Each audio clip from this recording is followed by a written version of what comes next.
Okay, welcome to the Monday, October 6, 2025 session of the Lake Forest City Council. Will the city clerk please call the roll? Certainly. Mayor Tack. Here. Mayor for a day, Margot McCampbell. Here. Alderman Wood is absent. Alderman Clemens. Here. Alderman Notes. Here. Alderman Powers is absent. Alderman Levert. Here. Alderman Bothfeld. Here. Alderman Weber. Here. Alderman Walder. Here. Mr. Mayor, Madam Mayor for a day, you have a quorum. Very good. Please rise for the Pledge of Allegiance. I pledge allegiance to the flag of the United States of America and to the republic for which it stands, one nation, under God, indivisible, with liberty and justice for all. Very good. All right, we start out with comments by mayor, and I'd like to introduce the mayor for a day, Margot McCampbell. Welcome, Margot, to the dais as our mayor for the day. Margot is a fourth grader from the School of St. Mary's. She enjoys swimming, spending time with her friends, playing with her 3 rescue dogs. That's a lot of dogs. And I understand she's very good at gymnastics. Thanks for helping us out this evening. I hope you have fun. Everybody for a day, please welcome Mayor Margot. You can stand up.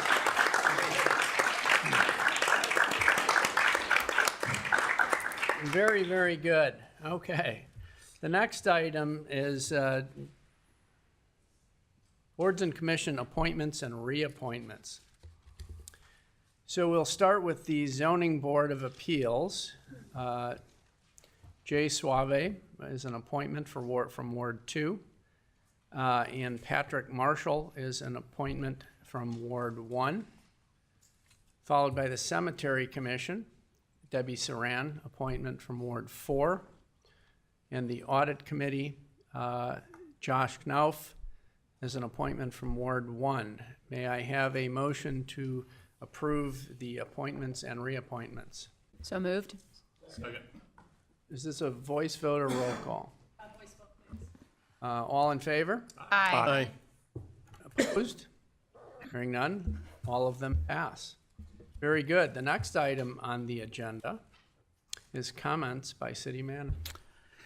Thank you, Mr. Mayor, members of City Council. Good evening. I have 2 items under my report this evening. First, under tonight's Community Spotlight, I'm pleased to welcome the Lake Forest Library Executive Director, Ishwar Laxminarayan, who I see joined by Board President Josh Jackson, and actually strong contingent from the Library Board here as well. It's been a busy year for the Lake Forest Library, and we invited Ishwar here this evening to update the City Council and the community on recent happenings and planned projects and programs coming up in the near future. So, Ishwar, Josh.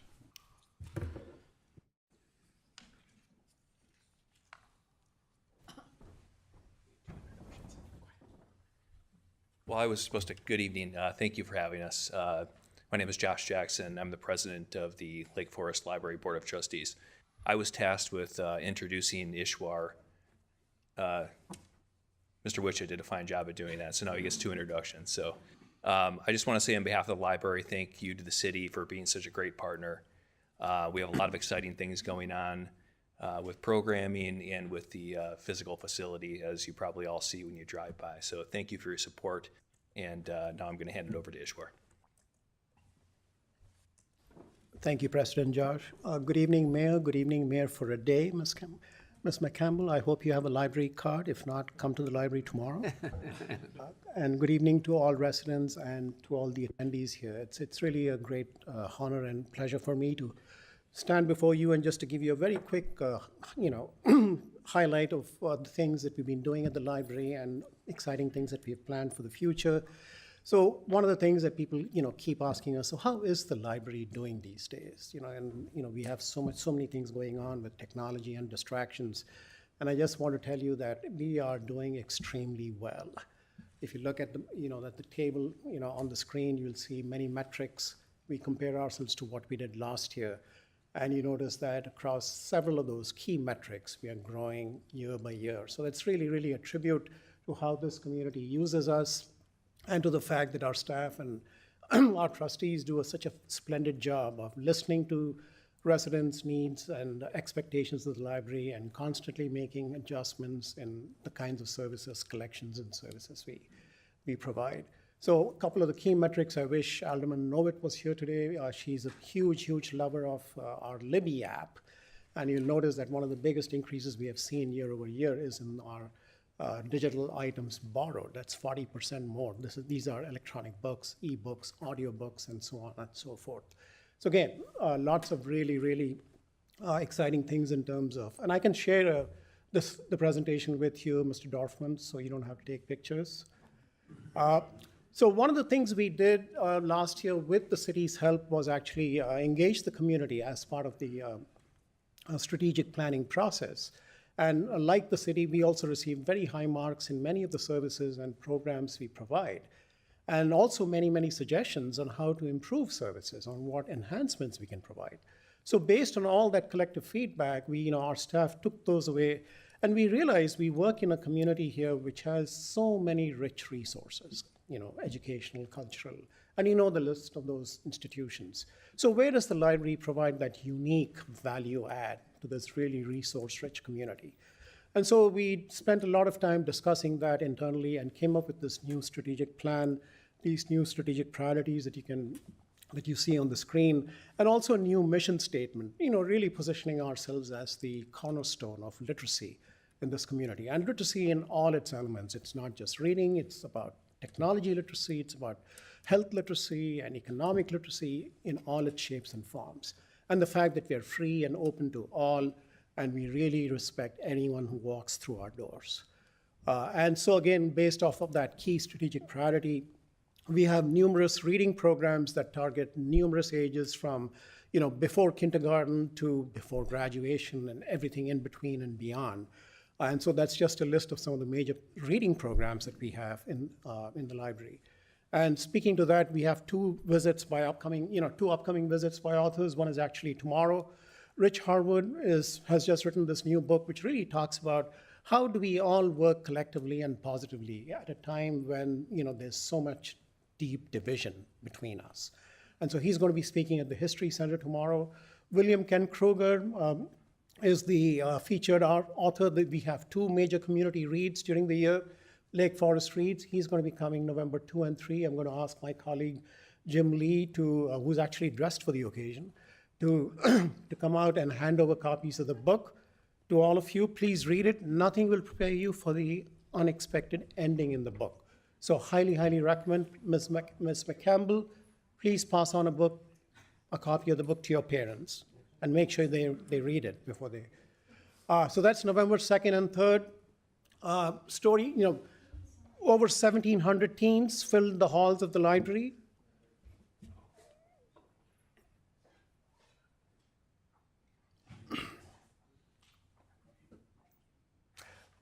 Over 1,700 teens filled the halls of the library during Exam Escape. We host them for 4 days, 4 nights. We feed them. It's a safe and comfortable space for them, all these high school students who come and actually prepare for their finals. Collaboratively, they study together, and of course, we actually extended our Sunday hours last year to accommodate requests from parents from these children. Story time, which is really a form of early childhood literacy. It's also a great space for new parents and caregivers to connect and make new connections. A new vending machine on the west side, so to cater to folks who may not be able to come to the library physically, which actually dispenses new books, new children's books, adult books, and even wireless hotspots. So again, this is our 24/7, 365, open at all times library, if you will. And that's really becoming very popular. The Media Lab, speaking of tech literacy, our talented staff in the Media Lab, really provide a lot of services. Just some examples of some of the technology that you see there. We have wireless hotspots, which is this right here. So a lot of people take those, check those out when they're traveling, for example. This here is an automotive diagnostic tool. So if you can plug it into your car, it'll tell you what's wrong with it, if there's something wrong with it. Right up there, during the mayor's reception at Lake Forest Day, 2 young men accosted me at the mayor's reception and said, "Why don't you have the Nintendo Switch 2 in the library?" And sure enough, we went out and got it. So Alderman Weber, you can tell your young man that they can check those out at the library now. That's a smart telescope. So it really, you can plug in whatever you want to see in the skies, and it actually works off of an app, and it points you in the right direction.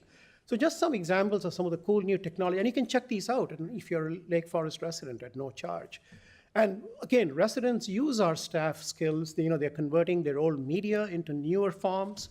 They are printing tote bags and other hats and T-shirts on our sublimation printer. Two college students are actually designing a robot using our 3D printer, and just a host of other creative ways in which the library is becoming a creative spot. It's not about reading, writing. It's becoming this community space where people are coming in and really creating new things. Thank you, Superintendent Thomas, who's not here today, but thanks to Public Works, we were at Meet the Fleet, interacted with several hundred families during that day, and that was very enjoyable, and we hope that we can do this over and over again. And we don't do this all alone. We are not sitting in an island doing this. We recognize we have all these talented organizations throughout the community. So we partner with numerous organizations, and you see some familiar faces in this photograph, and these are just, you see some of those logos. So from Dickinson Hall to the History Center to Ragdale to Open Lands to the college to numerous preschools, we are out there in the community. So it's work that we are doing within our four walls and also out there in the community trying to connect and serve residents where they are. Switching gears, we are beginning to plan for the library centennial in 2031. The library that started on this very space in 1898 and moved to its present location in June of 1931 is going to be 100 years young very soon. And so in that vein, we are beginning to plan some significant enhancements, some long delayed infrastructure upgrades. So we worked on the dome, as you know, we've restored the dome.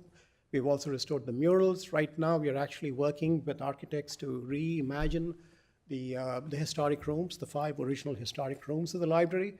And the work on the revitalization of the courtyards is currently in progress. And we are not the only ones doing any digging around here. So there's plenty of digging happening in the library. So as you can see, we are now at that phase where we are now beginning to install drainage, and hope this project will really be completed by the end of this calendar year with new landscape going in spring of 2026. And I just want to thank Kathy Zerniak and her team for the numerous ways they have supported us throughout this project. And then looking ahead, we have, again, based on what the community told us and what we have experienced in our day-to-day work in the community, we have plans for, looking at the future of this library building for the next 100 years. How can we repurpose and reimagine this and create the kinds of spaces that our community has been asking for? So that's the process that we think we will have to do with both city and resident support. Details of that will begin to emerge sometime in the spring of 2026, and I hope we can all work together to make that vision a reality.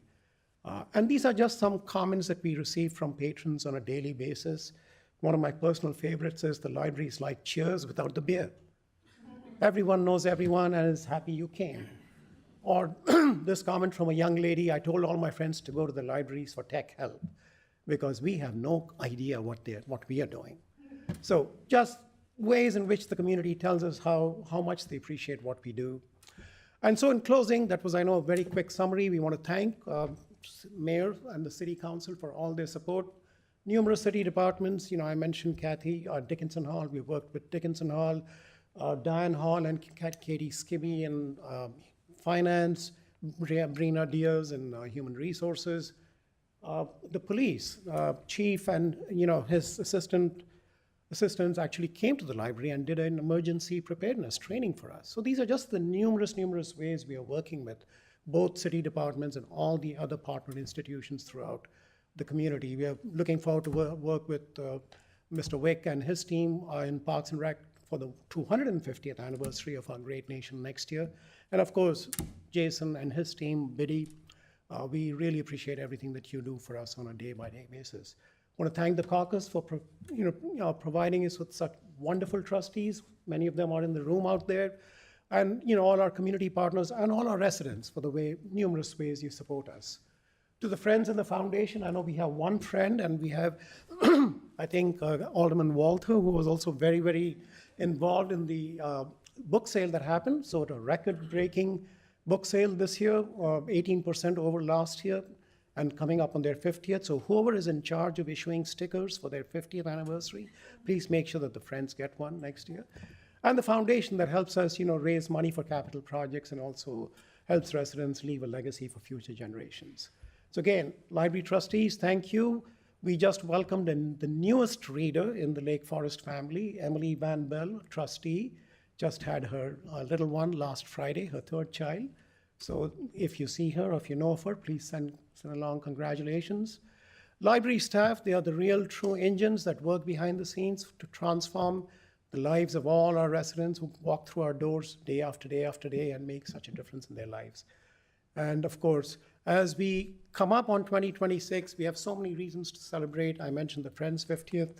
I also mentioned the fact the courtyards will be done, the historic rooms will be done. So what better occasion to have a coffee in the library and many other ways to celebrate. So we look forward to hosting you. Thank you so much. I'm happy to take any comments and questions. Are there any comments or questions for Mr. Laxminarayan? Just one question. I did a quick calculation. You had 230,000 borrowed items, about 7,500 cardholders. So that ends up being an average of 31 checkouts per cardholder. So my question to you is that really the case? Every cardholder is 31, or is there interlibrary loans that are included in that number? Well, it's also card holders. So, we have almost 20,000 residents who live here, but only 7,000 some have card hold, actual residents have cards. So we've been making a big push to actually increase that card count, especially with so many hundreds of new families who have come in. So yes, and that is a very good number considering the size of our population. It's really one of the, on the higher side. Thank you. Alderman Weber. I just wanted to say thank you on behalf of my children. They did check out the Nintendo Switch 2, Good. as well as the PlayStation 5, as well as many other of the tech items and books and videos. And every time we walk in, it's a wonderful experience. So thank you so much to you and your team for all that you do. Thank you. Other questions or comments? I do have a tech question for you. So you have the device to plug into your car computer. Can you reprogram the car for a new battery with that? Do you know? I had a feeling you might. No, I don't. By the way, that's worth about $400 if you take it to the dealer, just so you know.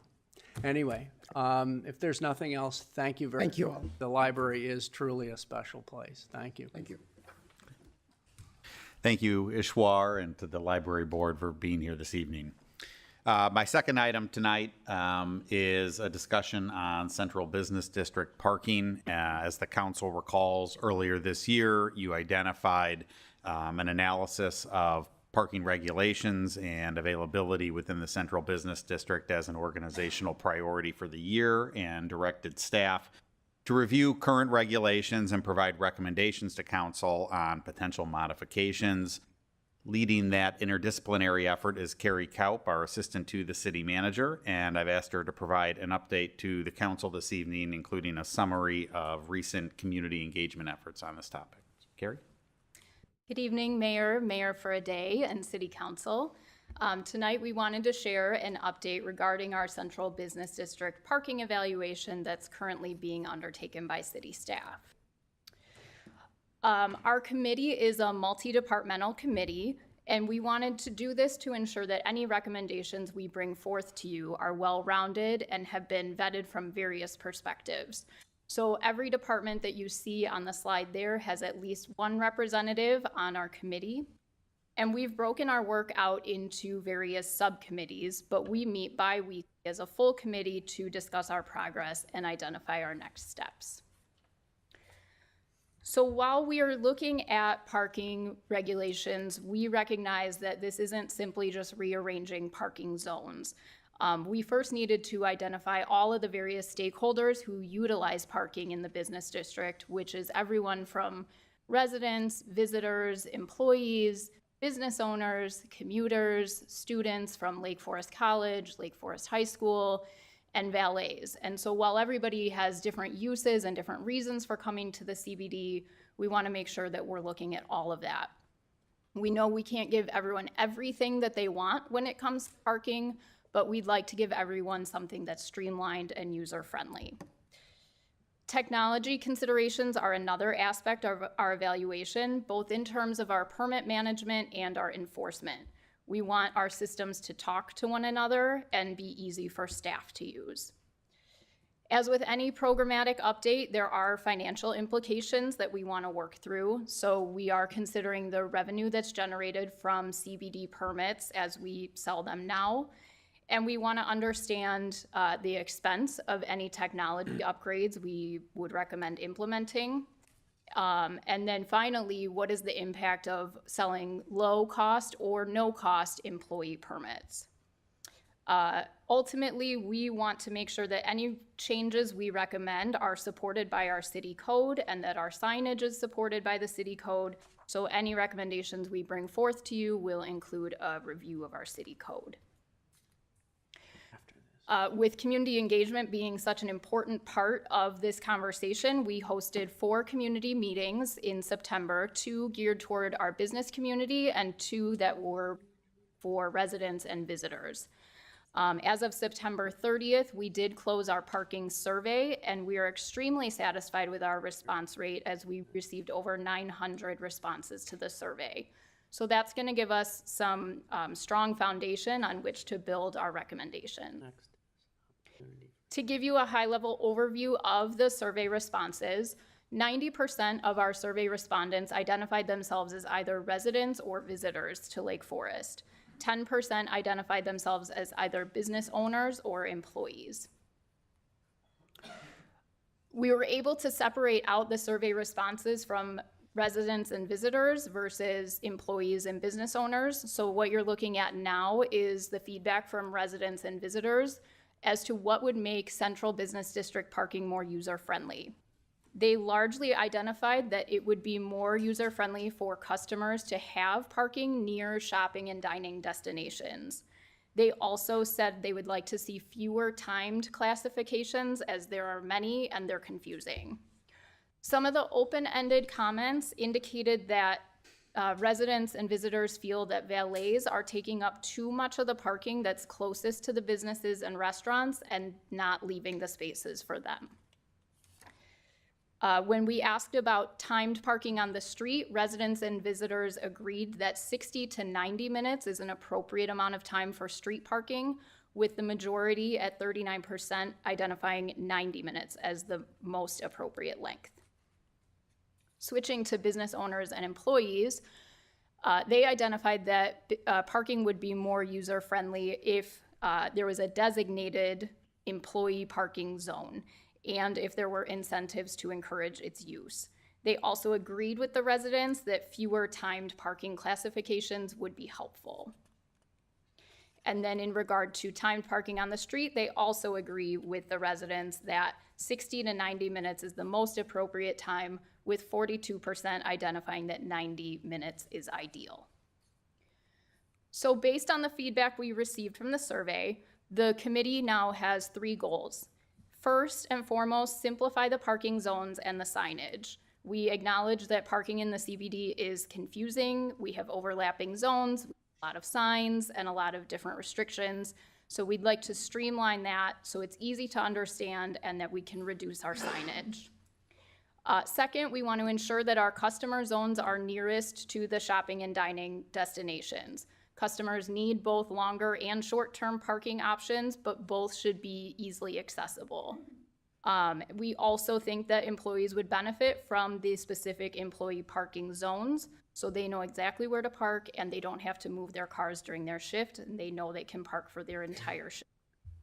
Finally, we want to improve our enforcement capabilities through technology. Our goal is not to be heavy-handed with enforcement, but we do need to provide our department with the tools they need to ensure the regulations are followed. We expect to bring our first recommendations to the City Council this winter, but tonight we're looking for any additional feedback you have that we haven't covered or that you'd like us to consider in our discussion so we ensure those are in our final recommendations. Additionally, we are seeking your direction as to whether or not you'd like us to consider a valet license as part of this evaluation. We don't currently have a valet license, and we're not looking to generate revenue from it, but we do believe that a licensing process could assist us with enforcing some of those valet regulations. So with that, I'd be happy to take any comments or questions. Okay, are there questions for Ms. Kaup? I don't really understand what a valet license is. Could you explain that? Does it include limits or requirements for the license holder, and what might those be? Sure. So several other communities do have valet licenses, and what it does is it lays out, essentially they would put forth their valet parking plan. So we could review it and assess it for where they suggest they want to park cars. We would obviously approve that or not, work with them for regulations. And then that requires them to follow the plan that they have laid out. Everything from their signage, whatever we decide to include in the licensing process. But then ultimately, if they're not following that plan, we have the ability to potentially revoke a license if it became so bad that they wouldn't be able to valet in the city. Any others? I have a question. So what are the technical options for monitoring duration of parking? I'm aware that we're no longer allowed to mark tires for, Correct. result of some court decision. So what are the alternatives other than having meters? So we're looking at an enforcement system that would allow officers to drive past a certain zone, and essentially it reads the license plates of everybody parked there. And then after the certain time limit, if the system notes the same license plate is there, they would be able to mark it as eligible for a ticket. The systems we're looking at also have secondary review options, so the officer can double check that that is in fact accurate before they issue a citation or a warning. Alderman Weber. Thank you. First of all, I just want to say thank you so much to our city team for embarking on this process. I think it's definitely due. And with our improvements to Deer Path Road and Bank Lane and having this increased number of fabulous restaurants that has made Lake Forest a destination, that we need to address these. The biggest question I have is in regards to employee parking, just kind of dovetailing to the mayor's question. And maybe this isn't quite ready. We're not quite ready to discuss this either, but and identifying employees that are parked, say, in a zone that's a time zone 90 minutes, would that be then they would incur an infraction, or I'm assuming you're going to be developing a plan that will address all of that? Yeah, so no formal plans have been developed yet.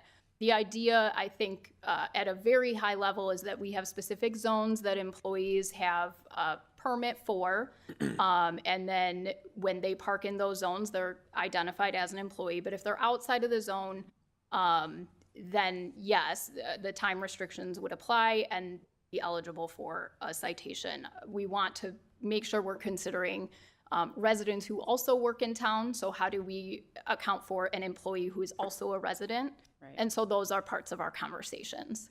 And then also to follow up on the valet, I would be in favor of pursuing more information about a valet license.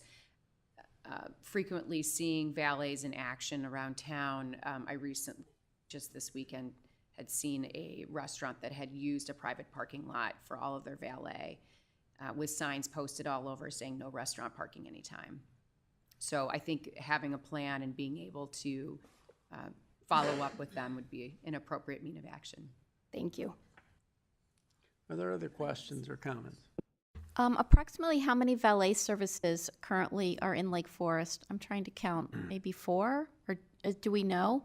I don't know the answer to that question, but certainly if we were going to pursue the valet license option, that would be part of our evaluation. Okay, thank you. Alderman Clemmons, you had your finger up. Oh, I believe it's 4, actually. I believe it's 4. okay. Other questions or comments? I'm just going to make the comment that I made to you, as we were putting this together. that I really like the idea of color-coded parking, where there's signs that are of certain colors or lane markers that are of colors, so that people know that if you're in that zone, it's 90 minutes, it's 60 minutes. I get it, you know, maybe the Technicolor thing doesn't appeal to the gotta be green crowd, but you know, something that makes it easy for people to know, because right now you literally have to read signs to know, and then you have to have more signs, otherwise you say, well, I didn't see a sign anywhere, and who knows, right?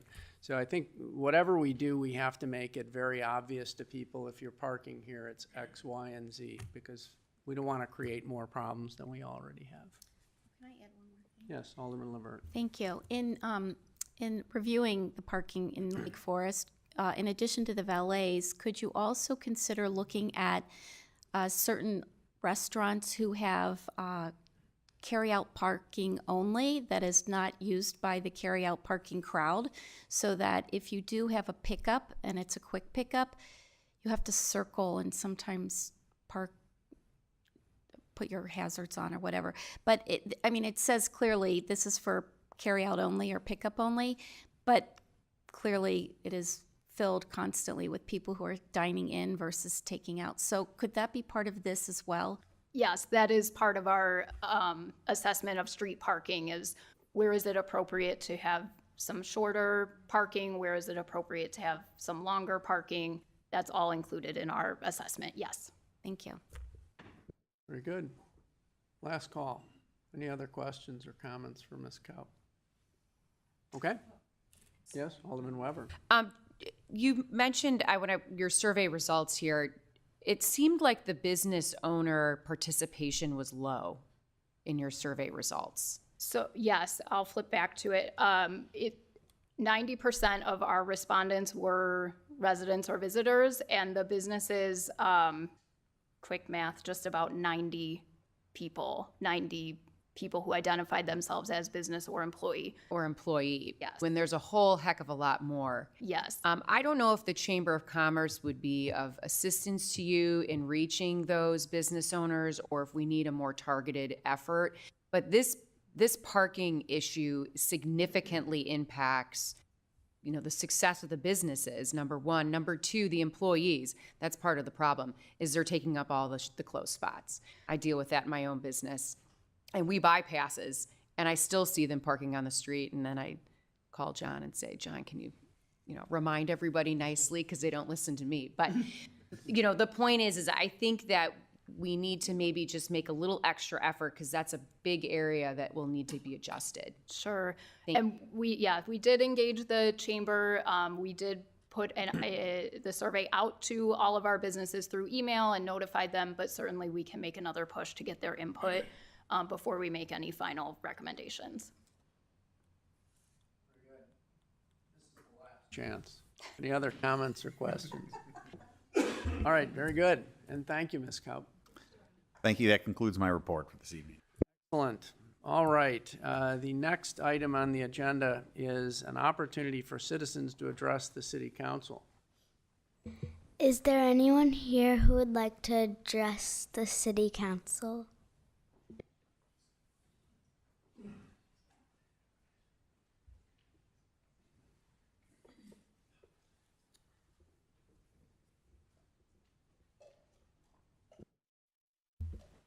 Very good. Please state your name and address if you desire. Lake Forest Podcast. The only reason I'm allowed to go up here is because I have notes. I'm not allowed to speak off the cuff, especially we have young children here. In 2017, Lake Forest brought together more than 150 residents to help write its strategic plan. The city described itself as a community built on trust, respect, and citizen involvement. Civic engagement was treated as a strength. Leadership meant visibility, empathy, and communication. That culture built this city, but it's slipping away. I'm tired of watching people ask for trust, say the right things to earn it, get what they want, and then go silent. I believe Mayor Randy Tack when he said leadership meant taking responsibility, listening first, and communicating clearly. Instead, he's governed by silence. When residents asked why the city said nothing after the Charlie Kirk vigil, we were told it's not the mayor's job or not the city manager's role. That's not leadership. Managing a checkbook is stewardship, not leadership. And let's be honest, this is a well-heeled town. I'm not throwing a parade because someone can balance a budget. That's the minimum. Lake Forest is a community of overachievers. We expect more from our leaders, especially those who use their trust to get elected. Our charter says the mayor shall give the council such information and recommend such measures as he may deem advantageous to the city. Communication isn't optional, it's a duty. Silence after a civic crisis isn't professionalism, it's avoidance. Even in private conversations, the mayor has said he can't be involved in anything political, but mourning violence isn't political, it's human. If you agree with your community in private, say so in public. Leadership means speaking your conscience, not hiding behind procedure. That silence echoes beyond City Hall. At Lake Forest College, a student was charged with a violent assault in a dorm, and the school stayed silent. Now students mock the death of Charlie Kirk online, and again, no statement from leadership. I understand the college is private, but it's still part of our community. When silence becomes the norm in public leadership, it shapes what's tolerated everywhere else. Civic tone starts here, and it echoes through the schools, the college, and the community. When those entrusted with authority say nothing, they're saying it's acceptable. That's commission by omission. The record makes it plain. This council is admitted to radio silence on major matters, even while calling itself the most transparent government in the world. The contradiction speaks for itself. Former Mayor George Pandelayan faced the public during the George Floyd protests and after the Highland Park tragedy. He spoke, he reassured, he led. His alderman urged the next mayor to engage with residents. That call was ignored. Now we see the same pattern in those who want to lead next. A former alderman hoping to be mayor says he avoids community events because they ratchet up the temperature. Alderman Eileen Luby and Alderman Nancy Nova chose to sit this one out on a major vote. When conversations get tough, it's easier to abstain than to stand. But that's not leadership, is it?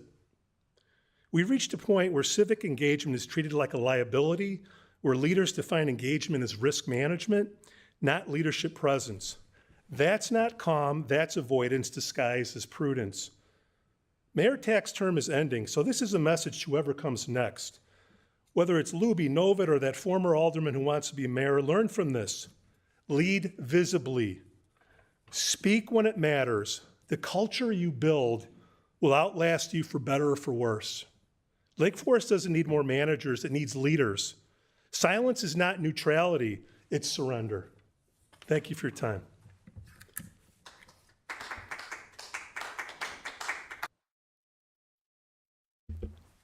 Thank you. Is there anyone else that would like to address the council?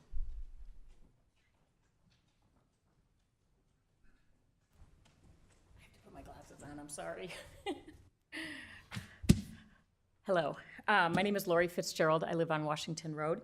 I am a longtime resident of Lake Forest, and I'm here to comment on the lack of visibility by Lake Forest leadership during the Charlie Kirk vigil. Charlie Kirk was assassinated because he was planting the seeds of Christianity in the hearts and minds of young people all over the world.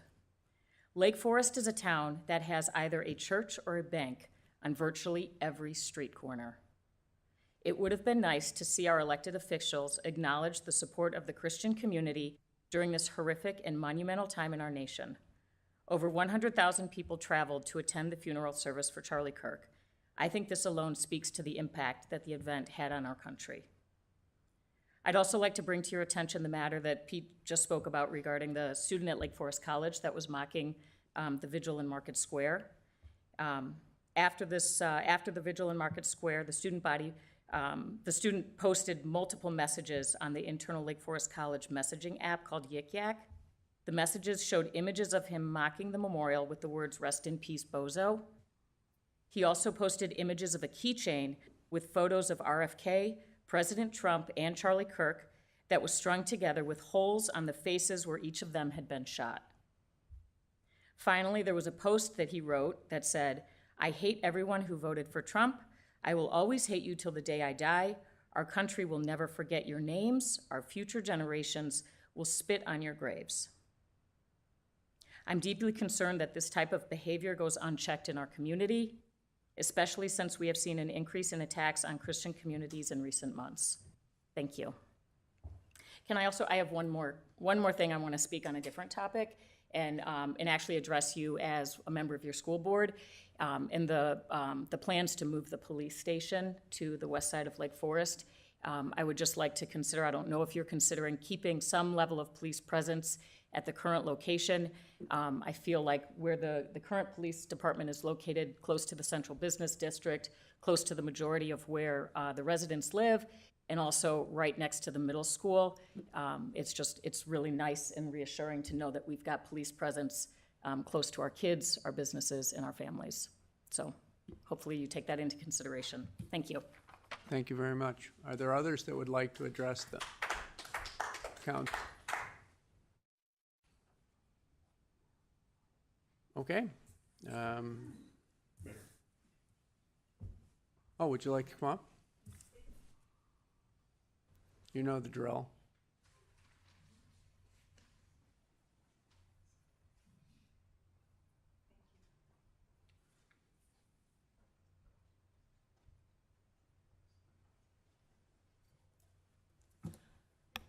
Mayor Tack, Madam Mayor, Alder Council, thank you. Polly Positive here. I'm just here to say a few words of appreciation. I had some children with me this past week, and we're going to continue our adventures around the city. So first I want to thank Kathy Cherniak for her kind suggestions and guidance and ideas. We've had a great adventure around the city learning about Lake Forest. Aaron in Parks and Recreation, his generosity and trail follow-up, if you will know what that means, and it's a good thing. Julie of Open Lands, anyone who hasn't done any of those activities in our open lands really should take a hike and enjoy it, and I don't mean that in a negative way. Special thanks to Communications TS on Dana's team for her camera sharing with a 6-year-old. We were very grateful. Special thanks to sanitation team for explaining the process and helping with, how the garbage works and how they take care of us. And a special thanks to Fire Chief Rick and his team for Impromptu Heroes Day and support and generosity. We, the children and I, did a 2-day Heroes event, and we visited police and fire. And then a very special thanks as well to our police chief and his team. We hit them up twice, so I appreciate that. And they gave us extended hero support.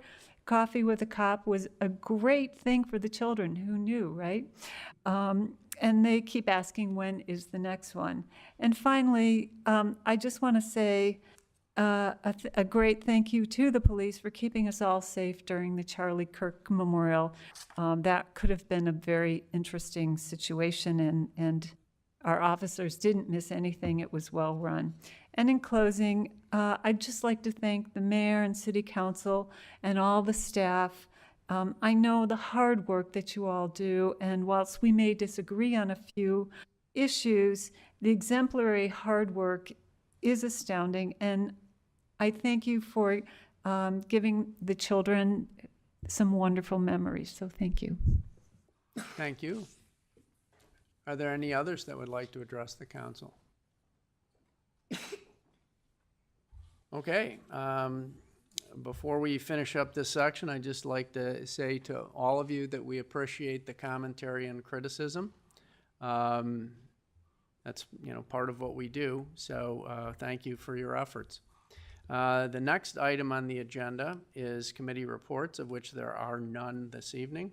We will move on then to items for omnibus vote consideration. I'm going to read each item. If there are any items that the alderman would like removed or taken separately, please let me know after I've completed the reading. There are 11 items this evening. First item is approval of the Monday, September 15th City Council meeting minutes. The second item is approval of the check register for the period of September 1st through September 19th, 2025. The third item is approval of Lake Forest Police-held cash bank account and a resolution establishing authorized signers for the account. Item 4, consideration of a request to waive the fidelity bond requirement in connection with the holding of raffles in the city of Lake Forest for the Women's Board of Northwestern Medicine Lake Forest Hospital. Approval by motion. Item 5, consideration of a waiver of a plan review, permit, and inspection fees for a project on city-owned property at the Gorton Center, 400 Illinois Road, in the amount of $6,270. Approval by motion. Item 6, consideration of plan review, permit, and inspection fees, consideration of a waiver of plan review, permit, and inspection fees for life safety upgrades at the Lake Forest High School, 1285 McKinley Road, in the amount of $29,086.30. Approval by motion. Item 7, approval of a VEAM backup and recovery annual maintenance for fiscal year 2025 from Heartland Business Systems in the amount of $55,750. Item 8, approval of the purchase of 25 patrol rifles and associated patrol rifle safety equipment in the amount of $48,040. Item 9, approval of design engineering services for the Walden Lane East Bridge repairs project to GSG Consultants Incorporated, and authorize the city manager to execute an agreement in the amount of $85,910 to include a contingency in the amount of $4,090 for a total cost of $90,000. Item 10, consideration of an ordinance approving a recommendation from the Historic Preservation Commission in support of a building scale variance to allow conversion of an open porch to a mudroom and construction of a new garage at 1235 Elm Tree Road. First reading, and if desired by council, final approval. And finally, item 11, consideration of an ordinance amending the code provisions relating to drainage of swimming pools and spas. Waive first reading and grant final approval. Are there any items that the alderman would like removed or taken separately? Okay, hearing none, may I have a motion to approve the omnibus items as presented? So moved. Second. This will be a roll call vote. Alderman Clemmons. Aye. Alderman Notes. Aye. Alderman LaBert. Aye. Alderman Bosfeld. Aye. Alderman Weber. Aye. Alderman Walter. Aye. 6 yeas, 0 nay, motion carries. You're up, Margo. This time, I think our mayor for the day would like to make a motion. Propose Pluto to be a planet for the rest of the meeting. Is there a second to the motion? Second. All in favor? Aye. All opposed? Motion carries. Pluto is a planet at least for another hour and a half or so. Very good. All right. Before we move into any further items for this evening, I would like to take a moment to recognize Margo for being with us tonight and being the mayor for a day. We really appreciated your time and your efforts and enjoyed spending time with you. So at this time, we would like to present you with a few items. One being a resolution is for you, Margo McCampbell, as mayor for a day 2025.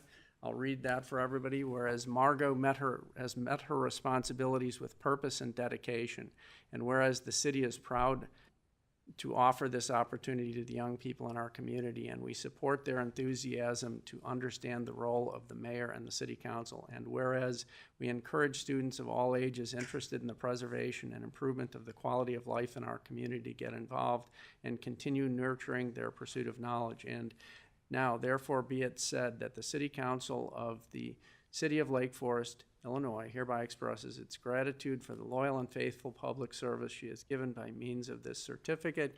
Can I have a motion to approve the resolution? So moved. Is there a second? Second.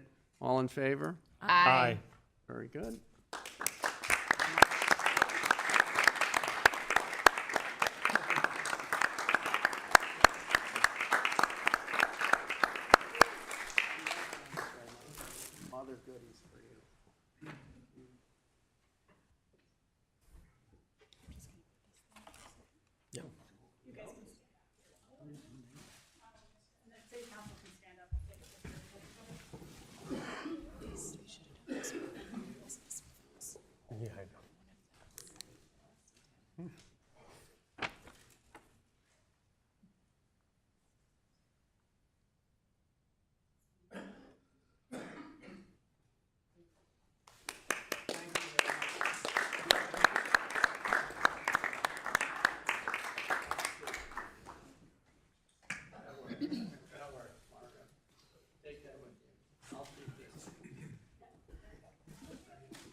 Good job, Margot. Good job, Mauro. Hey, Dad.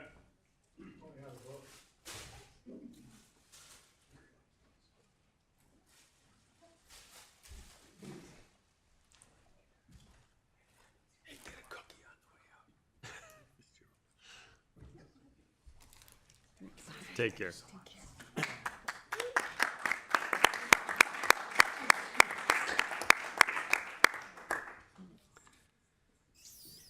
All right. Very good. Probably the smartest one on the council. The next item on the agenda is old business. This next item will be presented by John Burke, Chief of Police. This will be consideration to approve contracts and bids for the new police station project and consideration of additional project options. Chief Burke. Mayor Tack, members of City Council. Tonight, City staff and I will be presenting for your consideration the design and funding for the new Lake Forest Police Department facility located at 1925 Field Court. This project represents not only a critical investment in public safety, but also forward-thinking, fiscally responsible approach through the adaptive reuse of an existing building. Lake Forest Police Department currently operates out of a public safety building located on Deer Path. This building was built in the 1960s as a joint police fire facility. While that building has served us well, it's undersized, outdated, and no longer meets the needs of a modern police department. The need for a new police station has been recognized for many years. In November of 2023, City Council identified a unique opportunity to pursue an updated facility in a financially responsible way by exploring adaptive reuse of an existing office building. This approach, successfully used in other communities, offers significant cost savings compared to new construction while taking advantage of the commercial real estate market where post-COVID vacancies left several quality office buildings available at below market prices. Following this direction, staff identified 1925 Field Court in Conway Park as the best candidate. In April of '24, City Council unanimously approved the vote and entered into a purchase and sale agreement for $3.5 million, pending inspection. On July 15th of 2024, City Council formally approved the purchase.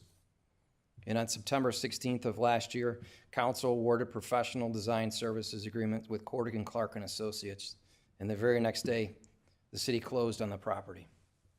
Over the past year, city staff from multiple departments, including police, public works, community development, building maintenance, IT, finance, and communications, worked alongside our design team from Corrigan Clark to complete a full design of the next police facility. To ensure the best possible outcome, City Manager appointed a project advisory group. This group was made up of Lake Forest residents that brought together expertise in architecture, engineering, sustainable design, commercial real estate, and finance. The advisory group included Chairman Jed Morris, Rosemary Kerr, Matt Nagel, Carol Post, Bob Shaw, Steve Wright, the original architect of the building, along with Alderman John Powers and Rich Walter.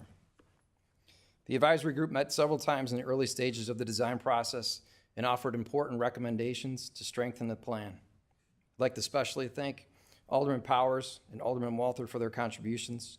Alderman Walther provided the engineering idea that guided the design and placement of the proposed new firearms range. We strongly believe the design that I'm going to show you here in a minute reflects both operational efficiency and numerous opportunities for future growth if needed. What you're looking at here is an overhead snapshot of the entire property. This area we've designated over here would be a gated area for employee-only parking with its own entrance. Another entrance here off the locker rooms. This is obviously the front entrance.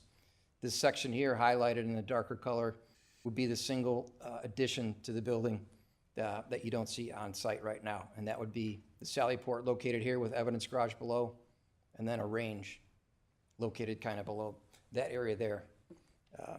Code called for parking of about 248 cars. We'll be able to fit about 275, 38 to 40 in the indoor parking area. The underground area, which I'll show next, the current parking spots are about 8 feet in length. This will be scrubbed, and we're going to put in 10-foot parking spots to allow additional space for the squad cars and the officers moving the equipment back and forth. The only addition here is the installation of a new elevator that will go from this basement garage floor, first floor, up to the second floor. That'll be for police only. The other existing 2 elevators will be for public use, as well as the other 2 stairwells. This area here, this L-shaped positioning, those will be lockers that'll be stacked about this high. Each officer will have their own locker adjacent to the squad cars to keep a streamlined approach that when they exit roll call, come down to get in their car, they gather their gear, and it's a short distance to their police car. This area back here we designated for cages for extra storage. It's one thing we learned in touring other police departments and talking to recently created police departments. When we spoke with these chiefs, they said the one thing they ran out of after a single year was extra storage. So we took that into account. This is a canine storage area and wash bay. This is a hallway that goes back to the range area. This pink colored room right here, this will be the underground. It's basically a 2-car large garage we can use for evidence storage. Right now we have at least 2 vehicles that are that were seized, that were used in crimes that are either pending a search warrant or we're holding for further court use. This will be the designated area where we can keep these cars out of the elements and they can be examined in private. This area in the back here is going to be a new weapons storage, weapons cleaning, and maintenance area. And this will be the new 25-yard range that'll be able to hold 7 shooters across. This is a granulated rubber backstop, and this will have a brand new up-to-date ventilation system. And it's important to note that right here inside that 2-car below-grade evidence garage are 2 5-foot steel doors that will gain access to the range. So we can move large props and vehicles onto the range with ease to make training as realistic as possible. And if we get to any point when I'm going through the design process, if you have any questions, please let me know. This is the first floor. I'll run through it quickly. It's not much different than what I showed you before. This is the public-facing entrance. As you go through, there's certain doors that lock off the PD from the public view, but you'll have the ability for them to come in and speak to anybody in records. There's 2 private rooms right here. If somebody comes off the street and they wish to speak to an officer about a case report or a situation they're going through, they can do that in private. This was one of the major number 1 asks that we had was a large training room. Our current training room fits about a dozen people. This training room will fit 85 people in a classroom environment comfortably. And this will have also its own exit to the parking lot. There's some display cases here. Beyond this purple area here, there'll be records in this immediate area here, record storage, and some other storage rooms, but this area behind them is going to be all for future growth. We don't know what the future is going to call for us in terms of records keeping. A lot of stuff's going to the cloud, but this gives us the opportunity to have space without moving walls in the future. Beyond that, you've got an entrance and exit for the officers if they're on duty and they come in here and park real quick. They can traverse this hallway down to the kitchen or the report writing room if they don't want to park in the parking garage. This is men's and women's locker rooms that'll be updated, a fitness room. This area here right now contains existing bathrooms and plumbing we're going to keep in place. If we do ever expand beyond our capacity and we need more locker space, this area right here will be quickly be able to be turned. This is an existing kitchen in the building right now. We're going to adaptively just update it and keep it as is. This area right here will contain a new stairwell for police only, along with an elevator that's located right over here. Again, for police only, that runs from the basement, first floor, and second floor. This area highlighted in green will be report writing, offices for sergeants and commanders, roll call, and then a series of storage room for a lot of electronic devices, whether it be for body cameras, radios, tasers, defibrillators, and drones, all within close proximity to a stairwell and elevator right here. Across the hall is going to be an evidence processing area, packaging area, and then this is where the evidence will be held.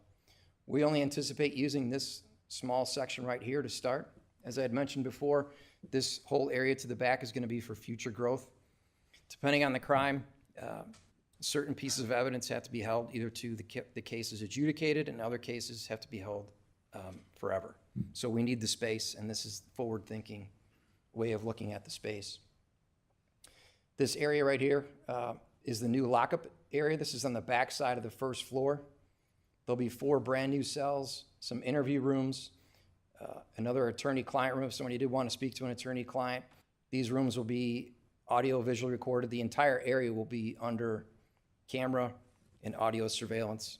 And then behind this processing area is where the officers would come up with their patrol car and park to bring a prisoner in for processing. There's also 2 bathrooms for them as well.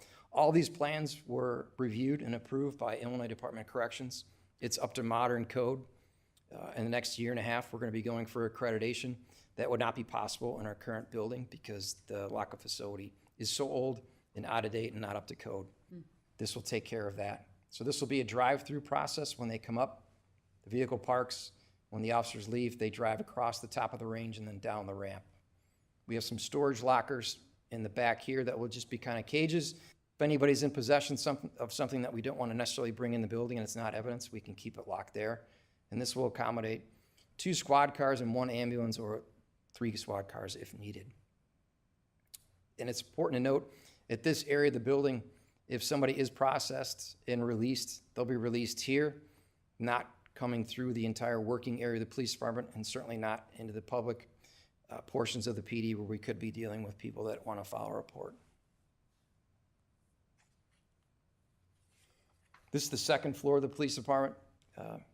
This area right here was where the public elevators are. So anybody coming up to either see admin staff, detectives, or social services, which is located here, they can come up and down these elevators. There's also a public staircase and then 2 secure doors here and here. It's an open, inviting area. This is a wall of glass here, so it is nice and bright. It's a great space for Lauren. Lauren Perez is our social worker. She has a comfort dog now. When she talks with somebody that she's helping through something, a client, she's literally working out of a closet in the library, in the lobby of the police department. This gives her space to have private interview rooms, an office, and an area for group therapy as well. This is utilities stuff right here, existing bathrooms, which we'll reuse. This is a defensive tactics room, defensive tactics storage. It's important to note all these offices along here in this conference room, we're going to keep intact just in case it's ever needed by any department in the city in the future. This is an area I'll talk about later where we're proposing to put in an EOC and secondary classroom. These offices along here are for the chiefs and deputy chiefs. This is a conference room. This area in the center is for the administrative secretary. These rooms here are for an officer. There's 3 different bunk rooms. They're windowless, small rooms with a twin bed in case an officer is working a night shift, is held over, and they have to double back to court. We would rather they grab a couple hours of sleep there and not be driving back and forth to work. This area here will be newly constructed. So if you come from lockup on the first floor and they bring somebody in that needs to be interviewed in one of these interview rooms, these are lined with carpet. They'll have audio and visual in them. So it's a private space for the detectives to interview people on camera, which is necessary for certain crimes. And when you come up through that elevator, you enter into a locked area of the police department, so they're not free to move about the building. These offices that ring the backside around in a U shape, they're all existing right now. So the officers, detectives that work in the SROs right now work out of numerous cubicles. We're going to give them all each their own office right now. It didn't make sense to tear down offices to buy cubicles when these are readily available and they're in really, really good shape. And it should be noted that a lot of the areas of the building that will be torn down, we've identified door frames, doors, and sections of glass that's going to be reused throughout different areas of the police department, saving, which we think is about an estimate of $1 million. Any questions about anything that I've gone through so far? I have some images. This will be the back side of the building, the back corner. So what you're looking at here, this is basically the exit ramp for anybody leaving, coming down the Sallyport. This right here is the range, partially below grade. And then there's some screening here for the ventilation systems.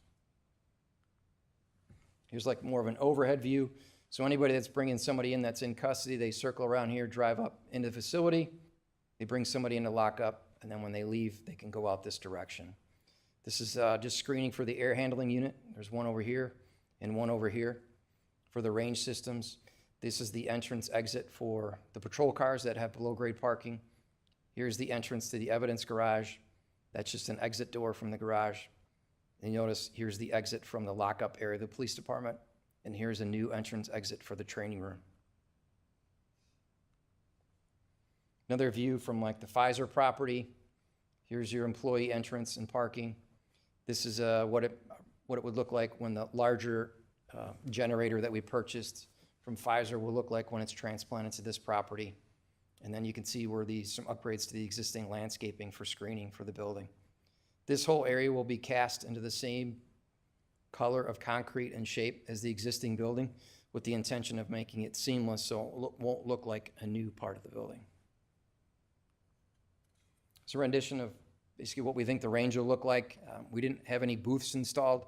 It's going to be a big concrete box. We want the ability to move equipment and people around freely to make things realistic. This is what it looked like for the employee entrance for the officers, so they can park their car behind a gated area, go in here, and then you've got the locker rooms to the right and the gym to the left. And this is just fencing protecting the generator. You'll notice this lobby doesn't look that different than what it looks like right now, just some simple upgrades. You'll have a two-door entrance here to the new training room, some bookcases installed right here, a more secure door for the records department, bulletproof glass for them to work behind, and then some monitors that might show the events of the day, whether it be training or an adjudication hearing. That's what the training room will look like. So in this setup with tables and chairs, it'll fit approximately 84 people in a classroom environment. If we remove the tables and spin the chairs towards the City of Lake Forest logo right here, it can comfortably seat about 120 people in a lecture environment. This is a 3D cutout of the new staircase that we're going to put in between the lunchroom and the admin area on the second floor. These will be where the bunk rooms are, some bathrooms on the second floor, and some storage room. This is just another image of the staircase from the first floor. This would be the kitchen over here, sergeants and commanders' officers down the hall, and then up here would be command staff. Here's just another picture of that staircase, but from the second floor. Again, using these materials, it makes it light, bright, and pretty clear, very friendly.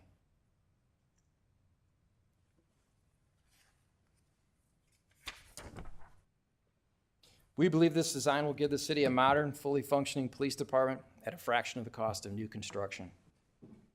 Prior to reviewing the cost slides in summary, I'd like to first highlight the construction management component of the project. Construction management services are a widely utilized method of construction delivery that presents numerous benefits for large-scale projects. Most recently, the city used this construction management services for the Deer Path Turf project. Construction management services include regular on-site project management, supervision, coordination of all contractor work, project reporting, and schedule updates. Corrigan Clark was previously selected to provide pre-construction bidding. City staff issued earlier this year a request for proposal process for the construction management services. The RFP process was very competitive. We interviewed numerous qualified companies. They were given specific details on what we were looking for in the building, and after looking at their qualifications and pricing, Corrigan Clark was the firm chosen by staff to provide the construction management services. Construction management costs include a CM fee, general conditions and insurance for the project. General conditions include the entire Corrigan Clark proposed construction management team of 6 staff members, which includes full-time on-site construction superintendent that will be there every day. I'm now going to turn over to Brian Cohnreuter, Executive Vice President of Corrigan Clark, to review the project costs. Thank you, Chief. It's really nice to hear your client know his project that well. So come to an interview anytime, Chief. I really appreciate that. No, I appreciate the opportunity to present the good news here. And I've been involved in the project from the beginning of the kickoff way back 8, 9, 10 months ago or something. So we had the pleasure of working with the advisory committee to give updates on the pre-construction aspects, where the budgets sit at different stages in the design, from schematic design through design development, through the final construction document process. And I'm happy to report, Rich, you may remember this, I think we were at $25,781,000 as a total project cost back in March. And you'll see the final number there, which I'll get to in a second. We're under budget. So that's a good sign that we were able to accomplish our goals on this. The bidding process, which we started back in August, consisted of us contacting over about 3,300 contractors to look at bidding 15 different bid packages. Bid packages ranged from interior demolition, site work, building concrete, site asphalt, site concrete, mechanical, electrical, plumbing, carpentry, general trades, et cetera, et cetera. So these 15 bid packages were put out to bid, as I mentioned, in August. We actually received 58 bids for the various different bid packages. At the conclusion of the bidding process, we evaluated the lowest responsible bidders. So we called them into our office, virtually. Chief Burke participated, Jim Lockefer also participated, and Eric from the Public Works side participated in listening in. We've thoroughly vetted the understanding of the bids, the documents, the specifications and contract information with the lowest qualified bidders to make sure they understood the job. We had a very detailed schedule that we've been working through for the past 8 months. They understood the requirements for getting their portion of the work done at the timeframes we allocated. And then we came up with the 15 lowest qualified and responsive bidders. That consists of the base construction cost of about $21 million. The construction management cost, which Chief articulated earlier, about $2.2 million.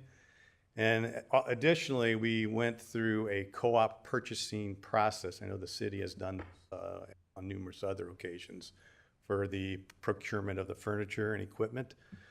We had spent 4 months working with the police department, looking at different furniture options for this fitting out of the headquarters, and finalized the purchase through the co-op, and that amount equaled the $770,000 and change.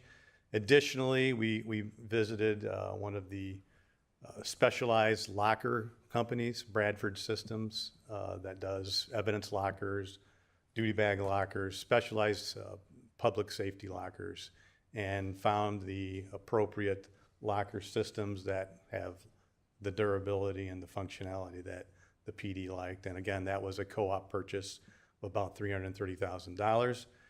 Additionally, there are IT infrastructure requirements such as servers, switches, access points that will be purchased through the co-op mechanism too. That's about $180,000 of value.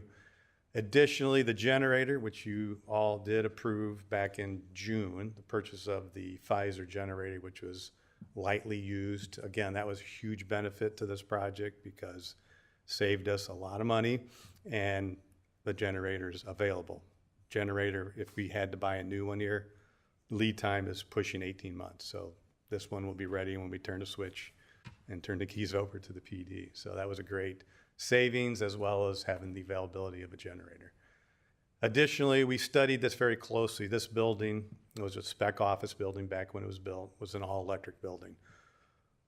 Fine for office functionality, but when you have a PD in here that has a firing range, which has a huge need for ventilation systems, that would have tapped out the electrical system, and we would have gotten a new service. The generator size would have been significantly bigger. So we worked with North Shore Gas to look at bringing in a new gas main to this building ultimately. And ultimately it comes into the business park for other potential properties who might be interested in tapping into that. At a minimal cost, at $20,000, that was a huge savings to the project to be able to put gas into this building. The new rooftop units that we will be putting into this will be gas-fired. The new unit for the firing range is gas-fired. So that is a huge benefit to the project for a very minimal cost. Add all this together, you're at about $24,589,000. We also included a contingency, which is important. Renovation projects, as anybody who's ever done one, sometimes have surprises.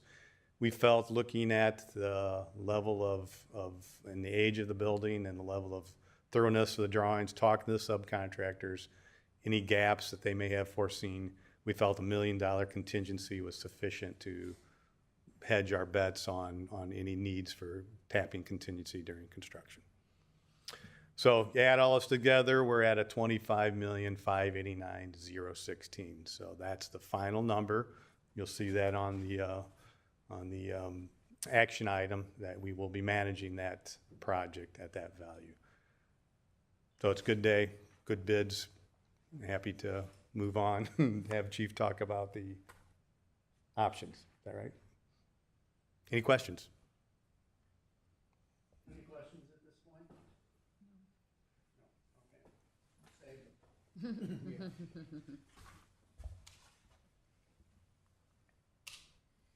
So we analyzed the space needs analysis, and one of the first things that Deputy Chief Lang and Zelk and I did, we sat down, talked with our coworkers. What do we need and what do we want? And I can sit here in front of you and tell you we're very happy and proud to say that we have everything we need in this construction at the price point that we were hoping to get. But there are some extra things that we'd like to run by you for your consideration, some extra things that aren't really included. The first one was, during the bidding process, there was a company that did offer to grind off the first 1.5 layer of the entire parking lot and put down new pavement at a very attractive price. I'm not a paving guy, so I talked to Mike Thomas and Jim Lockefer. They concurred that they think that this is a fantastic value. The age of the parking lot, it shows, it's in kind of rough shape, so we think it'd be a good addition if you consider it to the project. The second one is a ballistic film for the first floor. So I can explain it to you this way, that in the base bid of the project, around the entire first floor, there's gonna be a film by 3M that goes around the entire property. All these lower first floor windows. So essentially what it is it makes the window shatterproof. It would take some effort for somebody to actually work their way through that window because it's gonna hold the glass together. It offers a certain amount of protection from a blast or a weather event, but it is not bulletproof. One of the upgrades is for a ballistic film that goes on the glass that stops 9mm, 38, 40, 45, and buckshot rounds from penetrating that glass in the first floor. And where we would put the glass film protecting, if chosen, it would run basically from the start of the training room on the first floor, where the evidence room ends, and it would wrap away all the way around through the first floor through this door right here. It comes at a considerable cost. We recognize this film is not inexpensive by any means, but it was something that we thought we'd bring to you for consideration. The other one is an emergency operations center build-out that was adjacent to the chief's office on the second floor. The current EOC right now is in the municipal services building. It is older. We could use this as a secondary training room, but we're very happy with how large in the AV equipment in the proposed large training room. So this is just another option for you to consider. The next one is an outdoor deck adjacent to the lunchroom. Just an area that we thought, in talking through the design for the last 10 months, it might be an area for the officers to go outside and have lunch on the deck. And the last thing we wanted to price out, there are 4 HVAC rooftop units on the roof right now. They've been examined. They're in good shape. The city's decided to, and it's built into the base bid. 2 of those will be replaced in the base bid. So we wanted to see what it would cost to replace the other two. But it does lead to the question of if you replace all 4 at the same time, not sure how long they last, but you could be looking at a decision 10 or 15 or 20 years from now of replacing all 4, which could be a tall hill. So these are the things that we wanted you to consider, and I'm happy to answer any questions.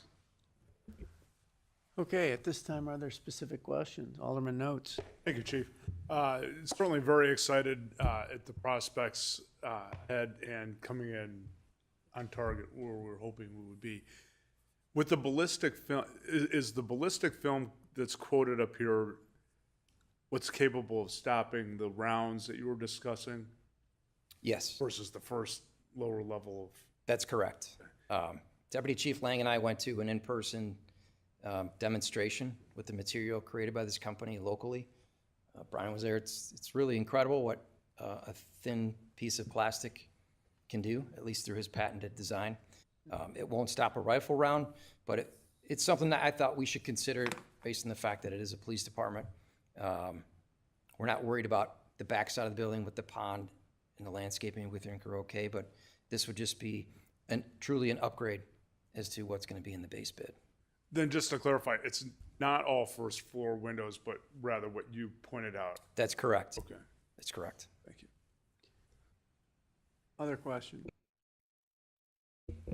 This might be a question for Jim Lockefear if he's here, for Public Works. They did a condition survey of all of the rooftop units at the very beginning of the project. And so what is the remaining service life of these 2 additional units that you've requesting potential replacement of? I'll take that question for Jim. He's ill tonight. So it looks like about 5 additional years left, expected life for the additional 2 RTUs.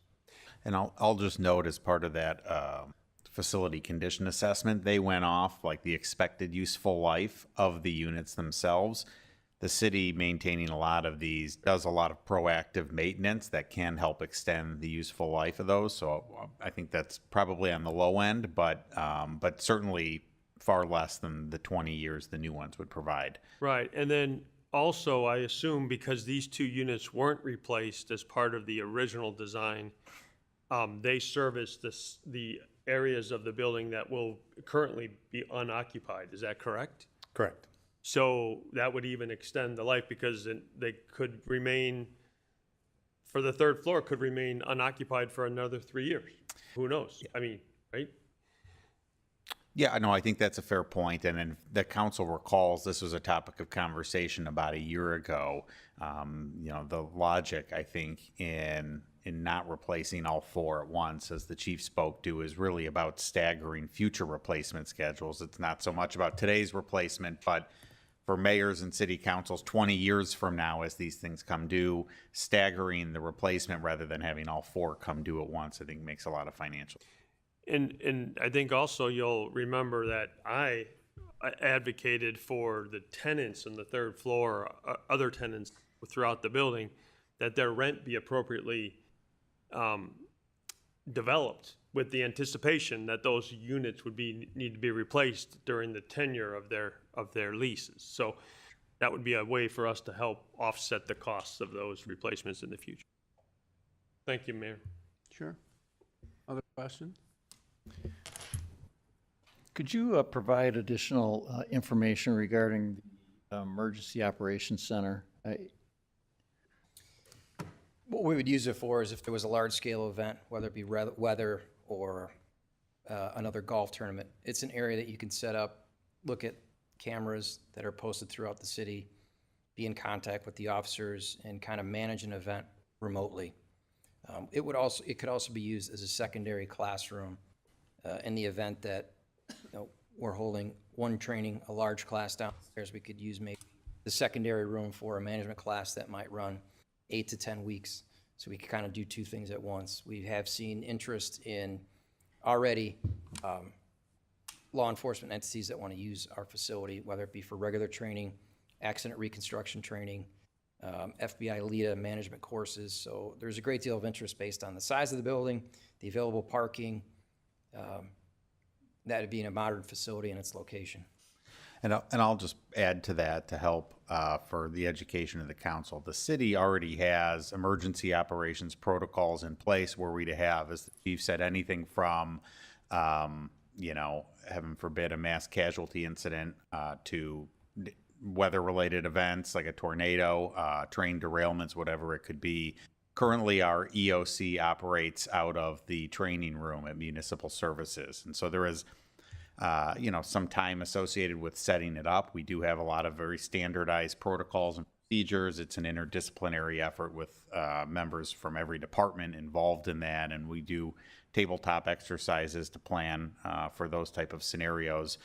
I think as part of this exercise, again, in developing a menu of nice to haves versus need to haves, the idea, knowing we had extra space in the building, was what would the cost be to just have it built out and ready to go turnkey versus having a little bit of time to set that up. I think, looking at the price tag associated with it, I don't know if it's necessarily worth the return.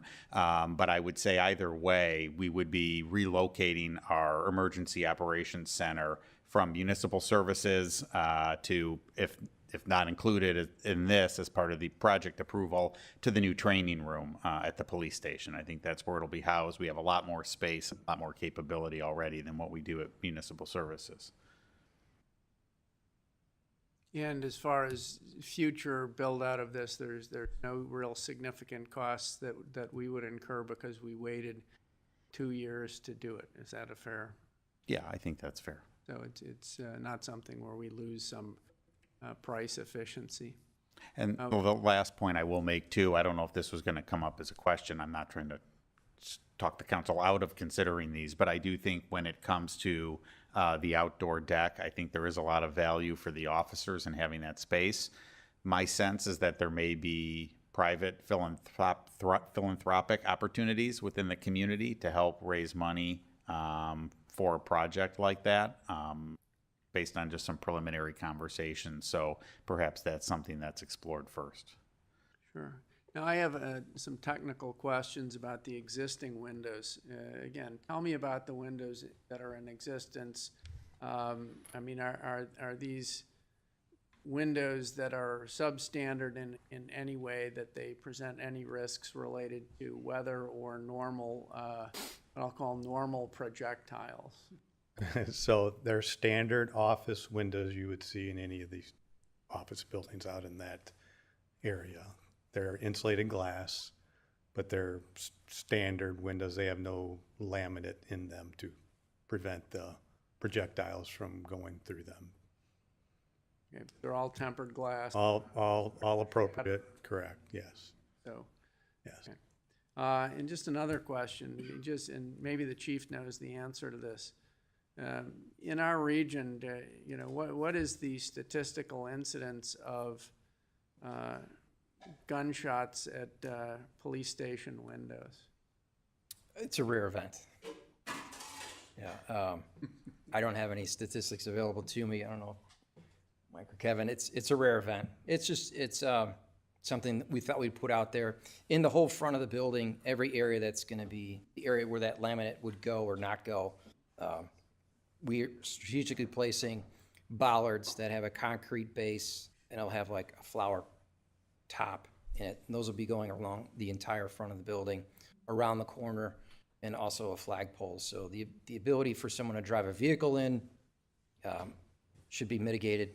This was just an extra thing that we thought we would put to City Council for consideration. Sure. Yes. So the windows, they're not going to have anything? I thought I heard that there will be some film that will be able to stop. So that's part of the construction bid? Correct. The base bid is a 3M film that if somebody were to walk up to it and hit it with a brick or a rock, it might shatter, but the glass is going to hold in place. Yeah. It takes some effort to move through that glass with the idea that it's going to alert the officers. Somebody's going to be coming to take care of that situation before somebody gets in the building. And then beyond that glass, there's areas that aren't accessible to the public behind steel doors. And okay, so you do have some level of protection beyond just a triple pane glass. That's in the base bid. the entire first Yeah. floor around the entire property. And also, question, I know there was some talk, well, there's always been talk about renting out the other floors. Any progress or any thoughts and timing? I mean, you said maybe 3 years, or is it sooner, or where are things on that? Jason? Yeah, I can speak to that. So we remain in active discussions with 2 interested parties that are looking to take maybe about a third to half of the space. Those conversations are ongoing. I think we'll have more clarity within the next 2 to 3 months. After that, we know that we've had some additional interest. Some of them, I think, may have been looking at shorter time horizons. I think from the city's perspective, our intent and comfort level is being a bit patient to ensure we find the right tenant that's a long-term fit. What we don't want to see in a rush to get the space filled is having tenants occupy space and then are moving in and out every 4 to 5 years. So we want to find parties that we think will be here for the long haul. We know it's an attractive space, both from just a corporate and executive security perspective, perhaps law enforcement adjacent, or law enforcement adjacent entities who would like the sort of the synergy of being in a law enforcement facility. So looking long term, we have complete confidence in our ability to lease out that space. As has been discussed before, the goal is leasing out the space to generate sufficient revenue to offset the annual maintenance and operating costs for the building. We think we'll get there, but a little more time needed before we have clarity on that. Last question was on this parking lot. When was the building built, and how old is this parking lot? Building was constructed in 2008. And the parking lot's already falling apart. It could use the maintenance. Okay. It's in poor condition. It's in poor condition? All right, and then after you get all this construction equipment, it's going to be in a really poor condition. Okay. All right. And part of our thought for potential inclusion is knowing the cost and magnitude of the project. Will there be an appetite for a future council in 3 to 5 years to invest resources to resurface the parking lot? Well, that's sort of something you have to do. Well, I guess, yeah, no question. But we know within that relative time frame, it's going to need to get resurfaced. So do you want to wait a couple of years, or do you want to do it all? Yep. Got it. Thank you. Alderman Levert. Hi, so based on the cost of the ballistic film, is it something that has a life expectancy? Will it need to be replaced every so many years, or what? How does that work? So at least the warranty from the manufacturer, Clear Armor, says it's at least 15 years before it needs any replacement.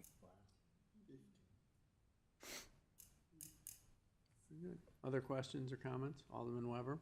Thank you so much. This has really been a wonderfully detailed presentation, and I really appreciate all the thought that's gone into it from everyone who's engaged. I'm really excited to see it embark. Just following up on the ballistic film, are there any other police headquarters or public safety buildings that are currently using this in the area?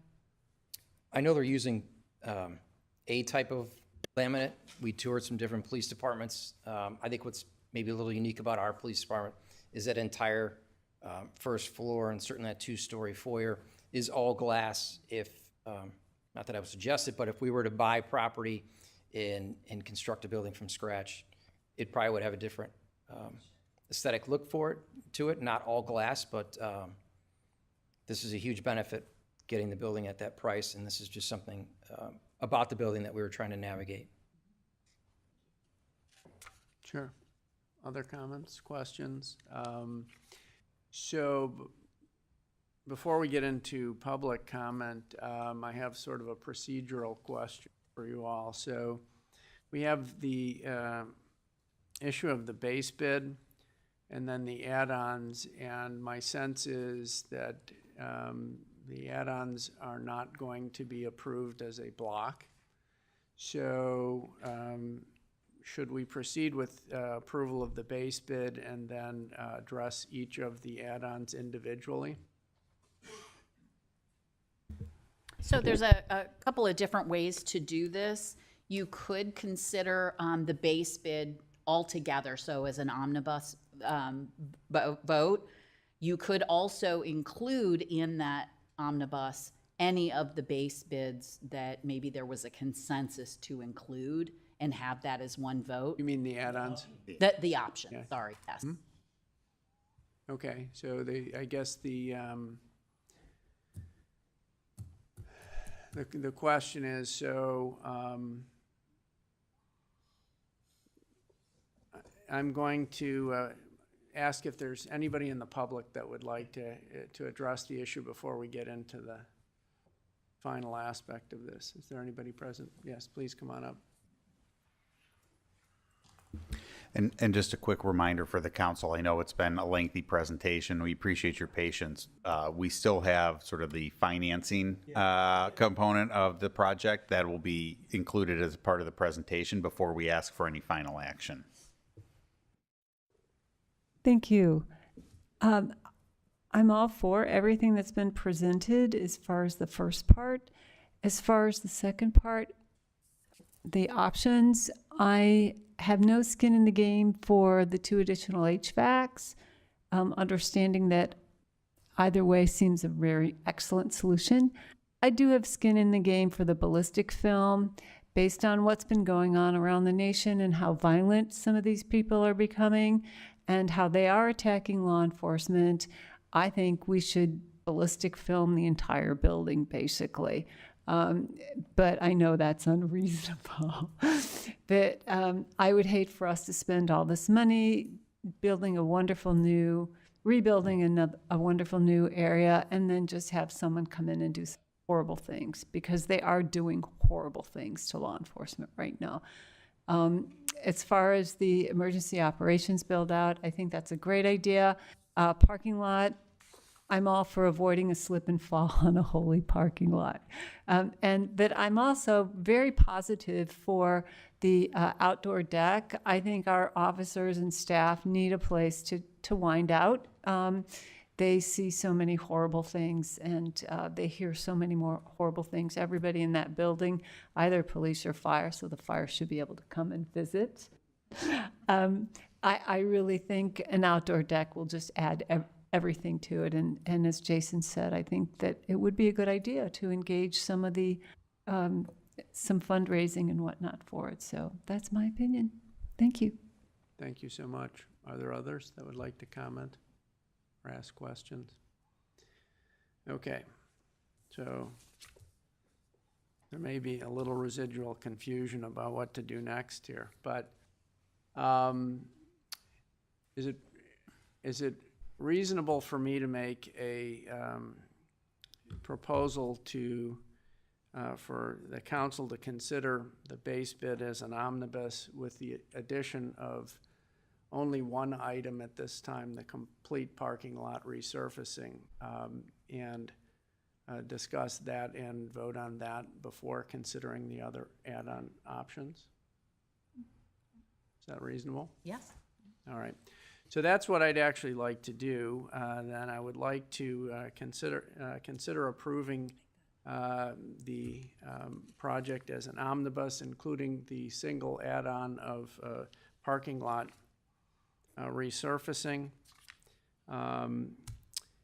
And I'd like to ask for a motion from the council to approve the base list and the single add-on as read. Is there a motion in favor? So moved. Okay, this would be a roll call or a voice vote. So the first motion will be to set the omnibus as the base bid plus the parking lot. Yes. That's by voice. Okay. And then if that is unanimous, then you vote on the omnibus. So has to be unanimous. Yep. Okay. Very good. All right, then this will be a voice vote. All in favor? Aye. Aye. Any opposed? Perfect. That worked well. All right, so then we present it again as a... The actual substantive vote. Okay, so at this time, I'd like to ask for an approval of the contracts and bids for the new police station project as an omnibus, including the parking lot resurfacing. Is there a motion to approve? So moved. Is there a second? Second. And this will be a roll call vote.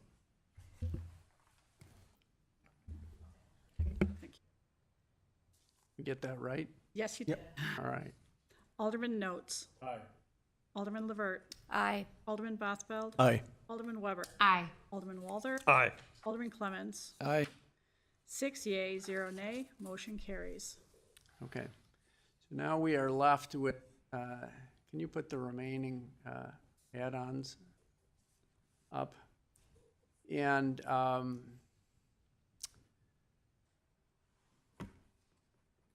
so in looking at these, can we just go through a voice vote for each of them individually? Or do we have to actually?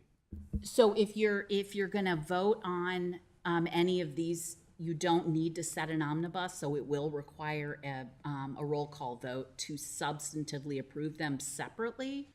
And it doesn't sound like there's maybe an interest to omnibus these. I think that's correct. Yeah. And so I have to take them each individually. If there's a motion. So if there's not a motion on any of these, it All right. just Well, wouldn't we'll move go forward. through them and see how much motion there is. Yeah. All right, and I'm going to start at the bottom. So at this time, is there a motion to approve proceeding with the 2 additional HVAC rooftop unit replacements at a price of $646,300? Is there a motion to approve that? There isn't. Okay, we move on. This time, is there a motion to approve the outdoor deck adjacent to the lunchroom for a price tag of $55,000? So moved. Second. All right, and this can be a voice or roll call? Roll call. Okay, so this will be a roll call vote. Alderman Levert. Nay. Nay. Alderman Bothfeld. Nay. Alderman Weber. Nay. Alderman Walther. Aye. Alderman Clemmons. Aye. Alderman Notes. Aye. So we have a tie. Oh, you. And, but it doesn't have to. Man, oh man. Okay, Is there discussion at this point or no? Us, because we didn't really discuss it. Yeah. okay. Well, I thought we did discuss it, just not as an isolated entity. But sure, can we have discussion at this point before we move forward? All right, so any comments or questions about the outdoor deck adjacent to the lunchroom? Yeah. Thank you, Mayor. I meant to comment on this earlier, dovetailing City Manager Wish's comment regarding potential private funding for this option, and I think that's a wonderful way to explore the expenditure of $55,000. I think we have a lot of very generous members of our community who are either involved in the Lake Forest Police Foundation or other. Maybe there's naming rights. We have an ordinance for that. So, as you know, Finance Committee Chair, that would be my recommendation. Other comments? I totally concur. I also concur, and oh, I'm sorry. I also concur, and it's just when we go from need to have versus would like to have, I feel that we're trying to give as much as we can to our police department on behalf of the city funding this project. I hesitate to give a deck that could possibly be funded privately that will be used part of the year when the rest of the building is really, you know, decked out for our community and police department. Okay, so I'm going to ask the other three if any of you have, hearing those thoughts, have any of you changed your mind on this? I have not, and I would rather see the money budgeted for and then try and find private sources to. Second But- that. I think I would change my vote because Alderman Weber raised a good point that I had forgotten about. So, Okay, so can we rerun this? Can we rerun the vote or no? So the vote has not been concluded yet. Yes? So while it's still being discussed, you can change your vote. Once the vote is done, in other words, if everybody has voted, then it would have to be a motion to reconsider. Okay, so my point was that we were at 3-3. It wasn't completed because I did not vote. We've now had additional discussion, and it appears there's a change that would alter the requirement for the mayor to vote. So do we simply go around again and say, we have a motion to approve the outdoor deck adjacent to the lunchroom, as well as a second. We need to, well, can we reread You can. the voice vote or the roll call? Certainly. Alderman Levert, Nay. Alderman Bothfeld, Nay. Alderman Weber, Nay. Alderman Walder, Nay. Alderman Clemmons, Aye. Alderman Notes. Aye. 4 nay, 2 yay, motion fails. Okay.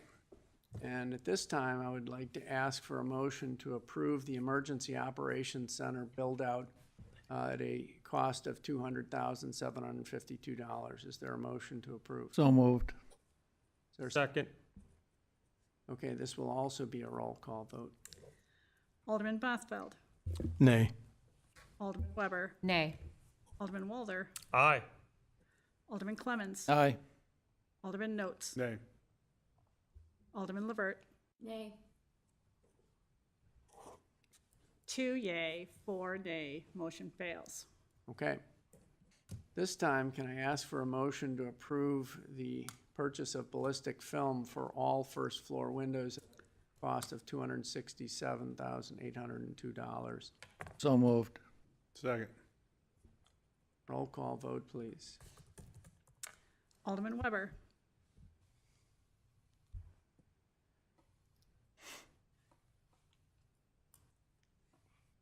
Yay. Alderman Walder, Aye. Alderman Clemmons, Aye. Alderman Notes, Aye. Alderman Levert,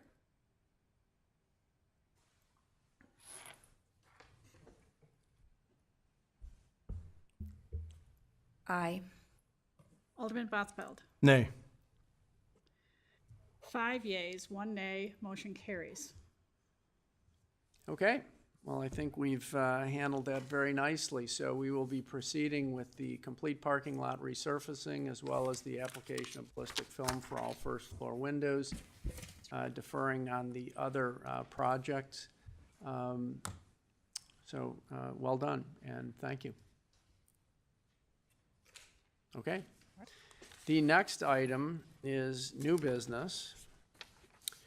This will be presented by Katie Skibby, Finance Director. This will be consideration of an ordinance providing for the issuance of not to exceed $19,850,000 in general obligation bonds of the City of Lake Forest, Lake County, Illinois, for the purposes of financing capital improvements in and for the city, including but not limited to renovation of a building for use as a public safety facility, including the site work, design, engineering related thereto, providing for the levy and collection of a direct annual tax sufficient to pay the principal and interest on said bonds, and authorizing the sale of said bonds to the purchaser thereof. First reading.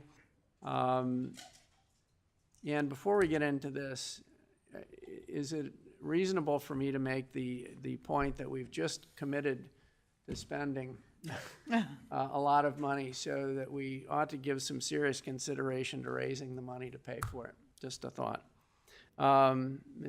Director Skibby. Well said. Good evening, Mayor, City Council members. Over the last year, staff has worked with the municipal advisors, Spear Financial, as well as our bond counsel, Chapman and Cutler, to put together a financing model that had several goals.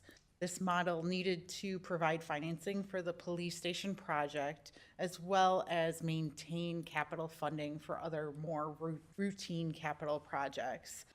The debt needed to be structured in order to provide for the lowest cost over the life of the debt, and also the lowest tax increase to our residents.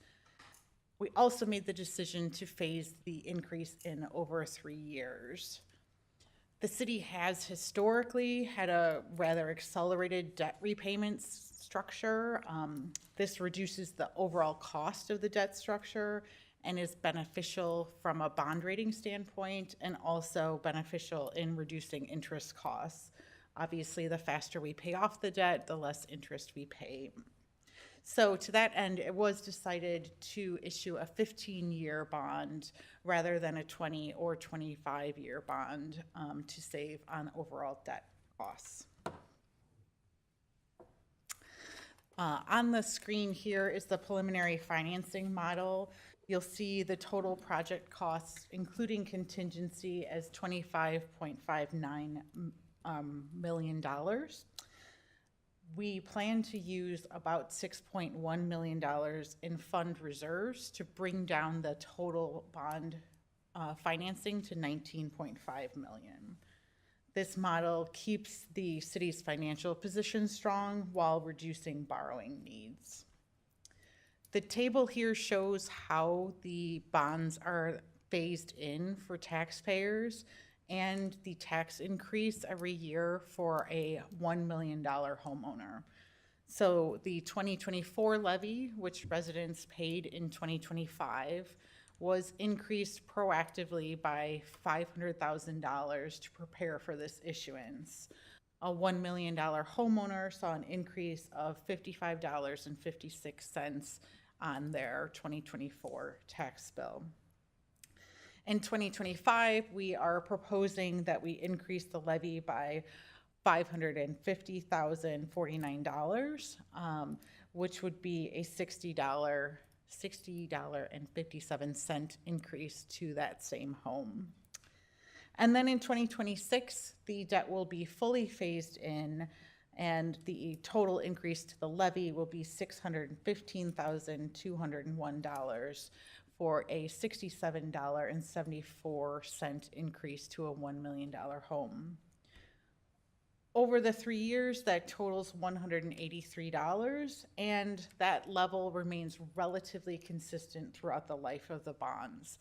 So every year, all of the 15 years, a homeowner will be paying $184 for this police station project, assuming a $1 million home value. On tonight's agenda, it is the first reading of the parameters ordinance, and you'll notice that the parameters ordinance states 19.85 million, not 19.5. This difference is due to issuance cost and underwriting discounts. A parameters ordinance sets the parameters for a sale so that we can execute the sale at a later date. So some of the issuance costs are estimated on the high side to ensure that we don't have to come back to you and ask for more approval. We don't anticipate $350,000 in issuance costs. It should be lower, but that is why there is a difference. The parameters ordinance also sets the maximum par value, the maximum interest rate, and the amortization period. This slide shows the city's debt capacity from 2011 to 2039. So the city can legally issue as much in property taxes or debt as they would like, except when the city went to referendum to become a home rule municipality in 2004, the city also passed a self-limiting ordinance that set a limit on our debt capacity. That limit is our 2004 debt capacity, and then that is increased every year by the municipal price index. So in this graph, that is indicated by the blue line, shows our debt limit, and then the yellow line shows an estimated increase in the debt limit over future years. The teal bars in this graph represent the debt service for the police station. You'll see with this issuance, we utilize nearly all available capacity for debt until 2032, when other issuances begin to be retired and we have more debt capacity. By 2033, the only debt, unless we issued more debt, would be the police station debt.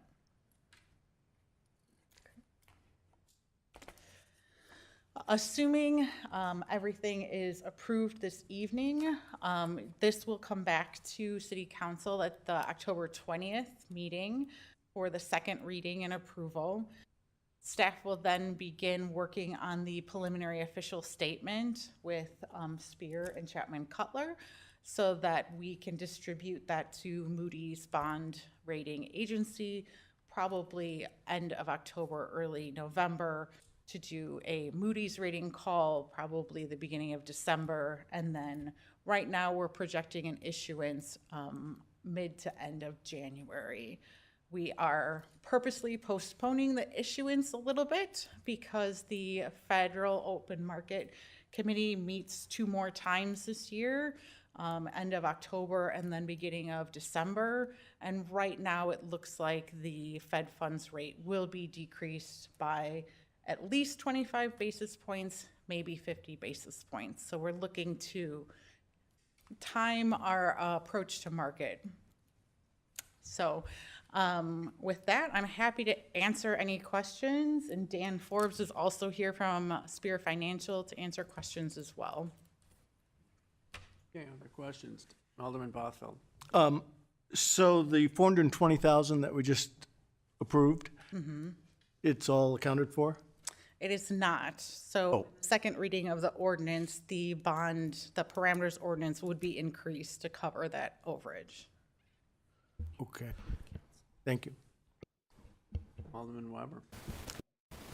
I would like to think that with our $1 million contingency, that perhaps, if our fingers crossed, might be able to cover those additional items that we've approved tonight.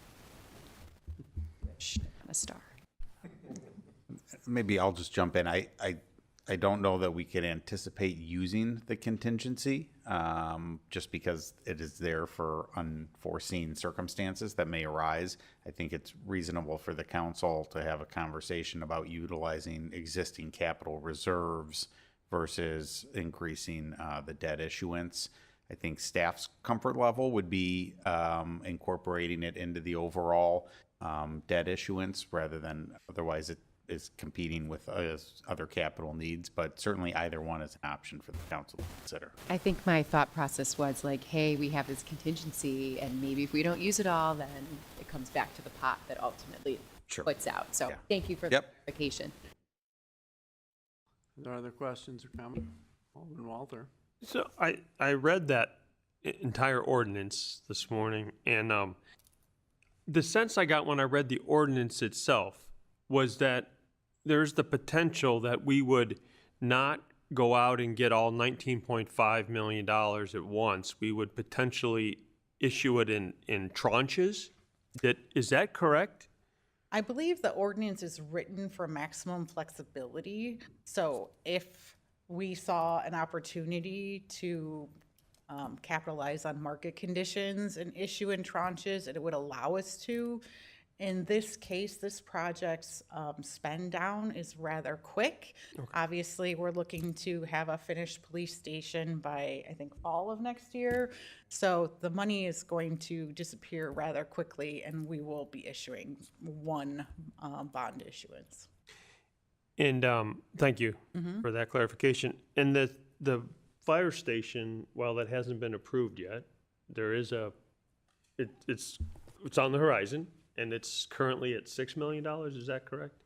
I believe the tentative placeholder was increased to 8. Well, that's something we'll be discussing at the November capital workshop for the council.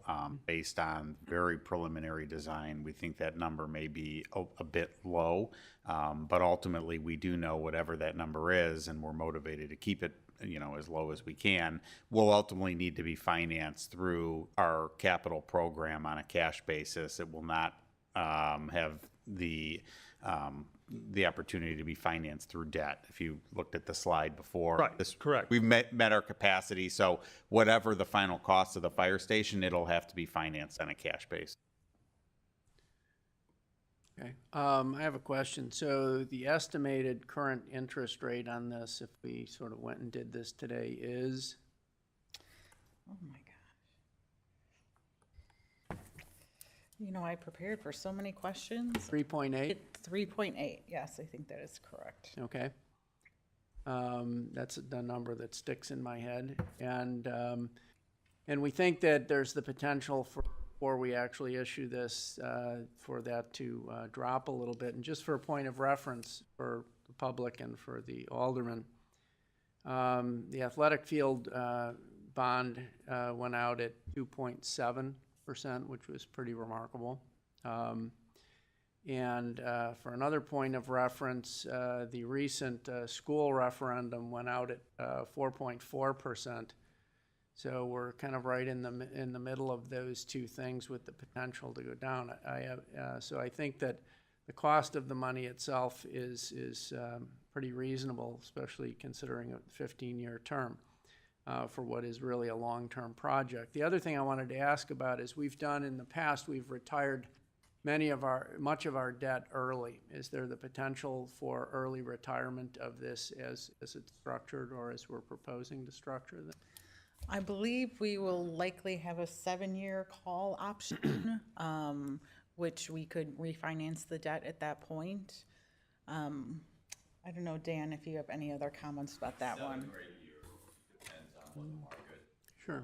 I'll go out and do the research and we'll see whether you pay a penalty to do the 7 or 8 year, but that is the plan. So yes, you will optionally be able to redeem these bonds at par, refund them, pay them out of any excess funds, but that's a very important option for the city.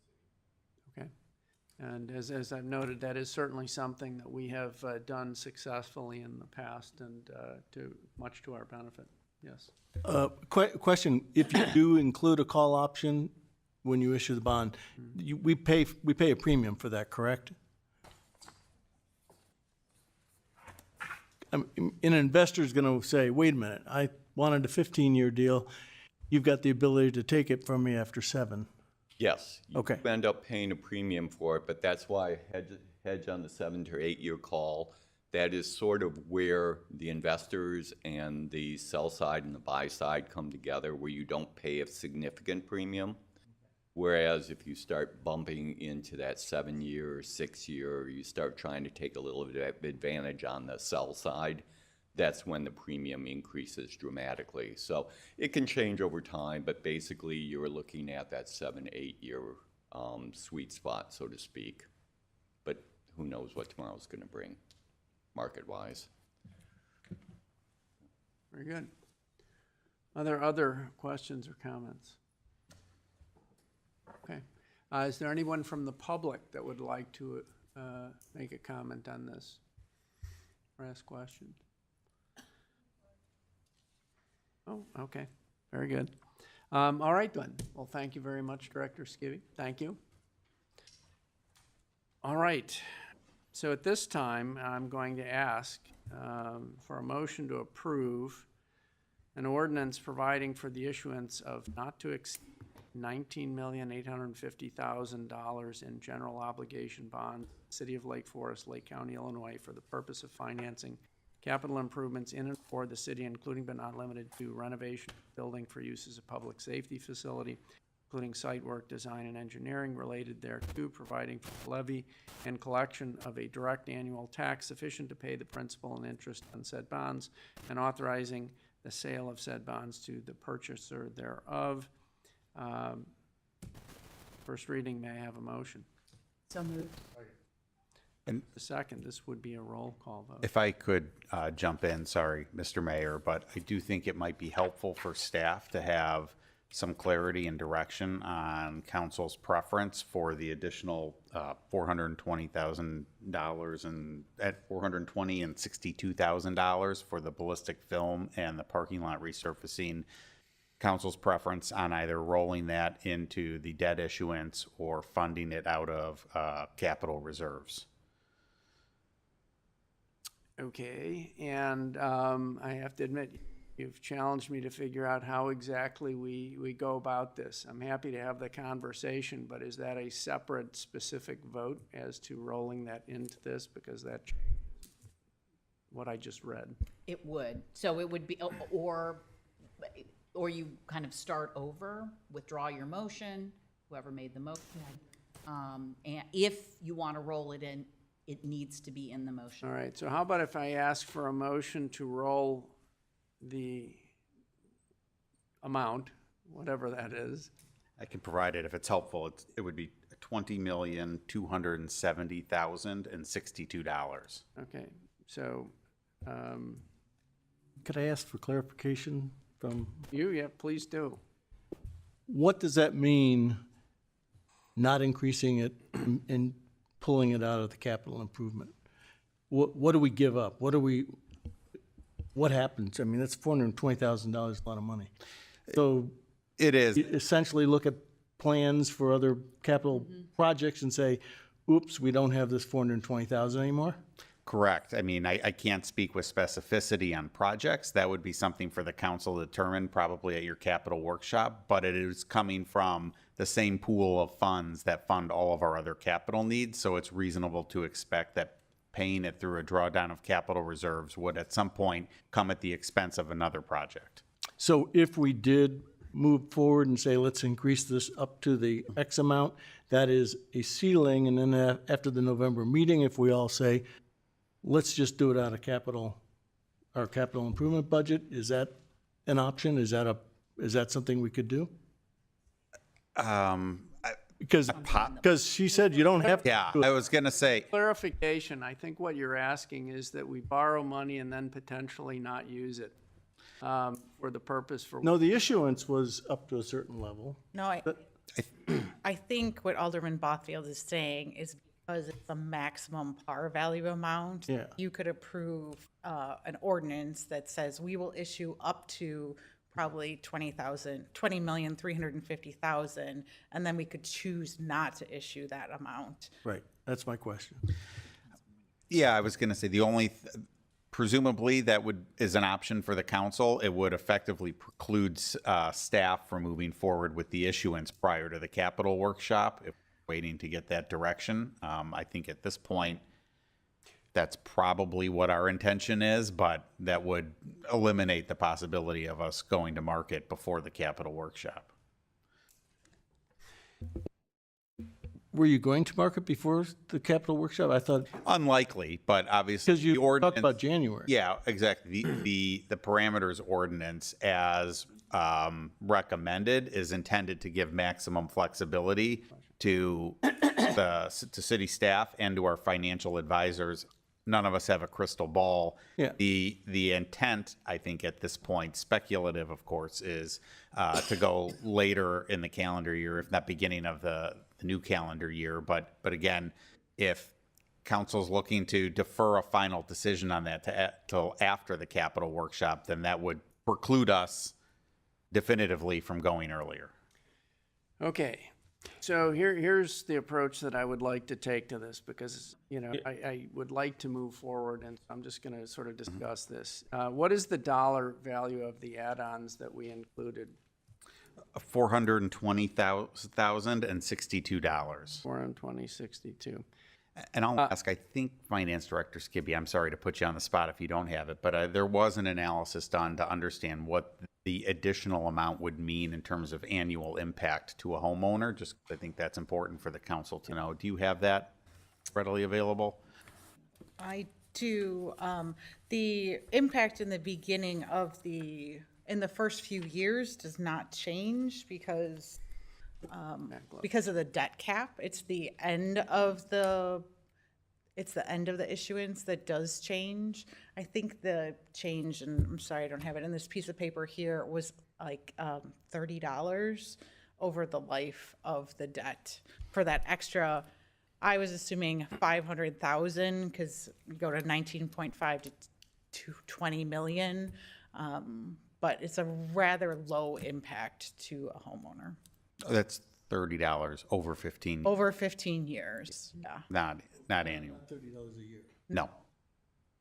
For a $1 million. Yes. Yes. Yep. Okay. And the number again, so I want to get it right. It's 420,000. 062. 062. Okay. and here's how I'd like to phrase it, and you tell me if this is correct, okay? I'd like to ask for a motion to approve adding $420,062 to the sum total of the issuance that we're contemplating, so adding that to $19,850. But I want to vote on deciding whether or not to do that for the $420,000. And then that would be a roll call vote for that, correct? Can I have a motion to add $420,062 to the $19,850,000 under consideration for issuance of general obligation bonds for the purpose of the police station project? And just to clarify the motion, that would be 19,850,000. What did I say? Oh, yeah. That'd leave us a little short. Yeah. Yeah, a lot of numbers. So moved. Second. All right, this will be a roll call vote. Alderman Clements. Aye. Alderman Notes. Aye. Alderman Levert. Aye. Alderman Bosbelt. Nay. Alderman Weber. Aye. Alderman Walter. Aye. Pardon me. 5 yeas, 1 nay. Motion. So, because the ordinance sets a tax rate, your code requires a 2/3 vote of the city council, so you need 6 to approve the bond ordinance. So now we can go to so this failed, so now you can go to a motion without the added. And it is 2/3 of the city council, so the mayor could vote on this if you wanted to. On which one? On the one that just was 5-1. It was 5 to Whenever 1, there's it needs a a sixth. supermajority vote, state statute allows you to vote, it doesn't require you. Mr. Mayor, may I ask if we could have a change in vote? Can we? You want to reconsider? You can Yes. reconsider. Can I have a motion to reconsider? So moved. Second. All right, now is this a voice or a roll call? That voice is fine on a motion to reconsider. Okay, all in favor? Aye. Aye. Opposed? Now call the vote on the approval of the ordinance with the added 420,062. We don't have to redo the vote so that we meet the threshold for the 420? We'll need to, yes, you need to redo the vote, yes. Need a new motion. Okay. Can I have a motion to add $420,062 to the amount of bond consideration, $19,850,000 in general obligation bonds of the city of Lake Forest under consideration for the pending police station? So moved. Okay, and this would be a roll call vote. Yes? Alderman Clements. Aye. Alderman Notes. Aye. Alderman Levert. Aye. Alderman Bosbelt. Aye. Alderman Weber. Aye. Alderman Walter. Aye. 6 yea, 0 nay. Motion carries. Okay. So Alderman Walter, what is the total dollar value now of the bond obligations that we're going to I can provide that, if that's helpful. It's $20,270,062, and this will come back to the council for second reading with those updated numbers reflected. Okay, so that's the number I'm going to read next. Okay. Correct? Yes. And it is, say it one more time. $20,270,062. Okay, here we go.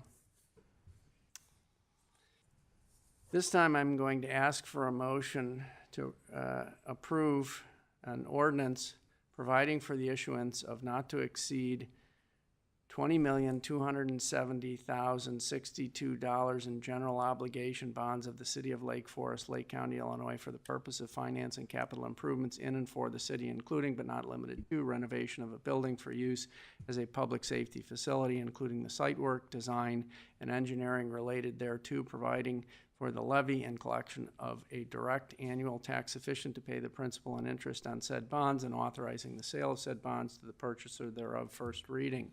May I have a motion to approve? So moved. This will be a roll call vote, please. Alderman Knopf. Aye. Alderman Levert. Aye. Alderman Bosfeld. Aye. Weber. Aye. Alderman Walzer. Aye. Alderman Clemmons. Aye. 6 yeas, 0 nay, motion carries. Well done. All right. At this time, are there any other comments or questions of council members? All right, hearing none, I'm going to ask for a simple motion to adjourn. Please, Chief Speck.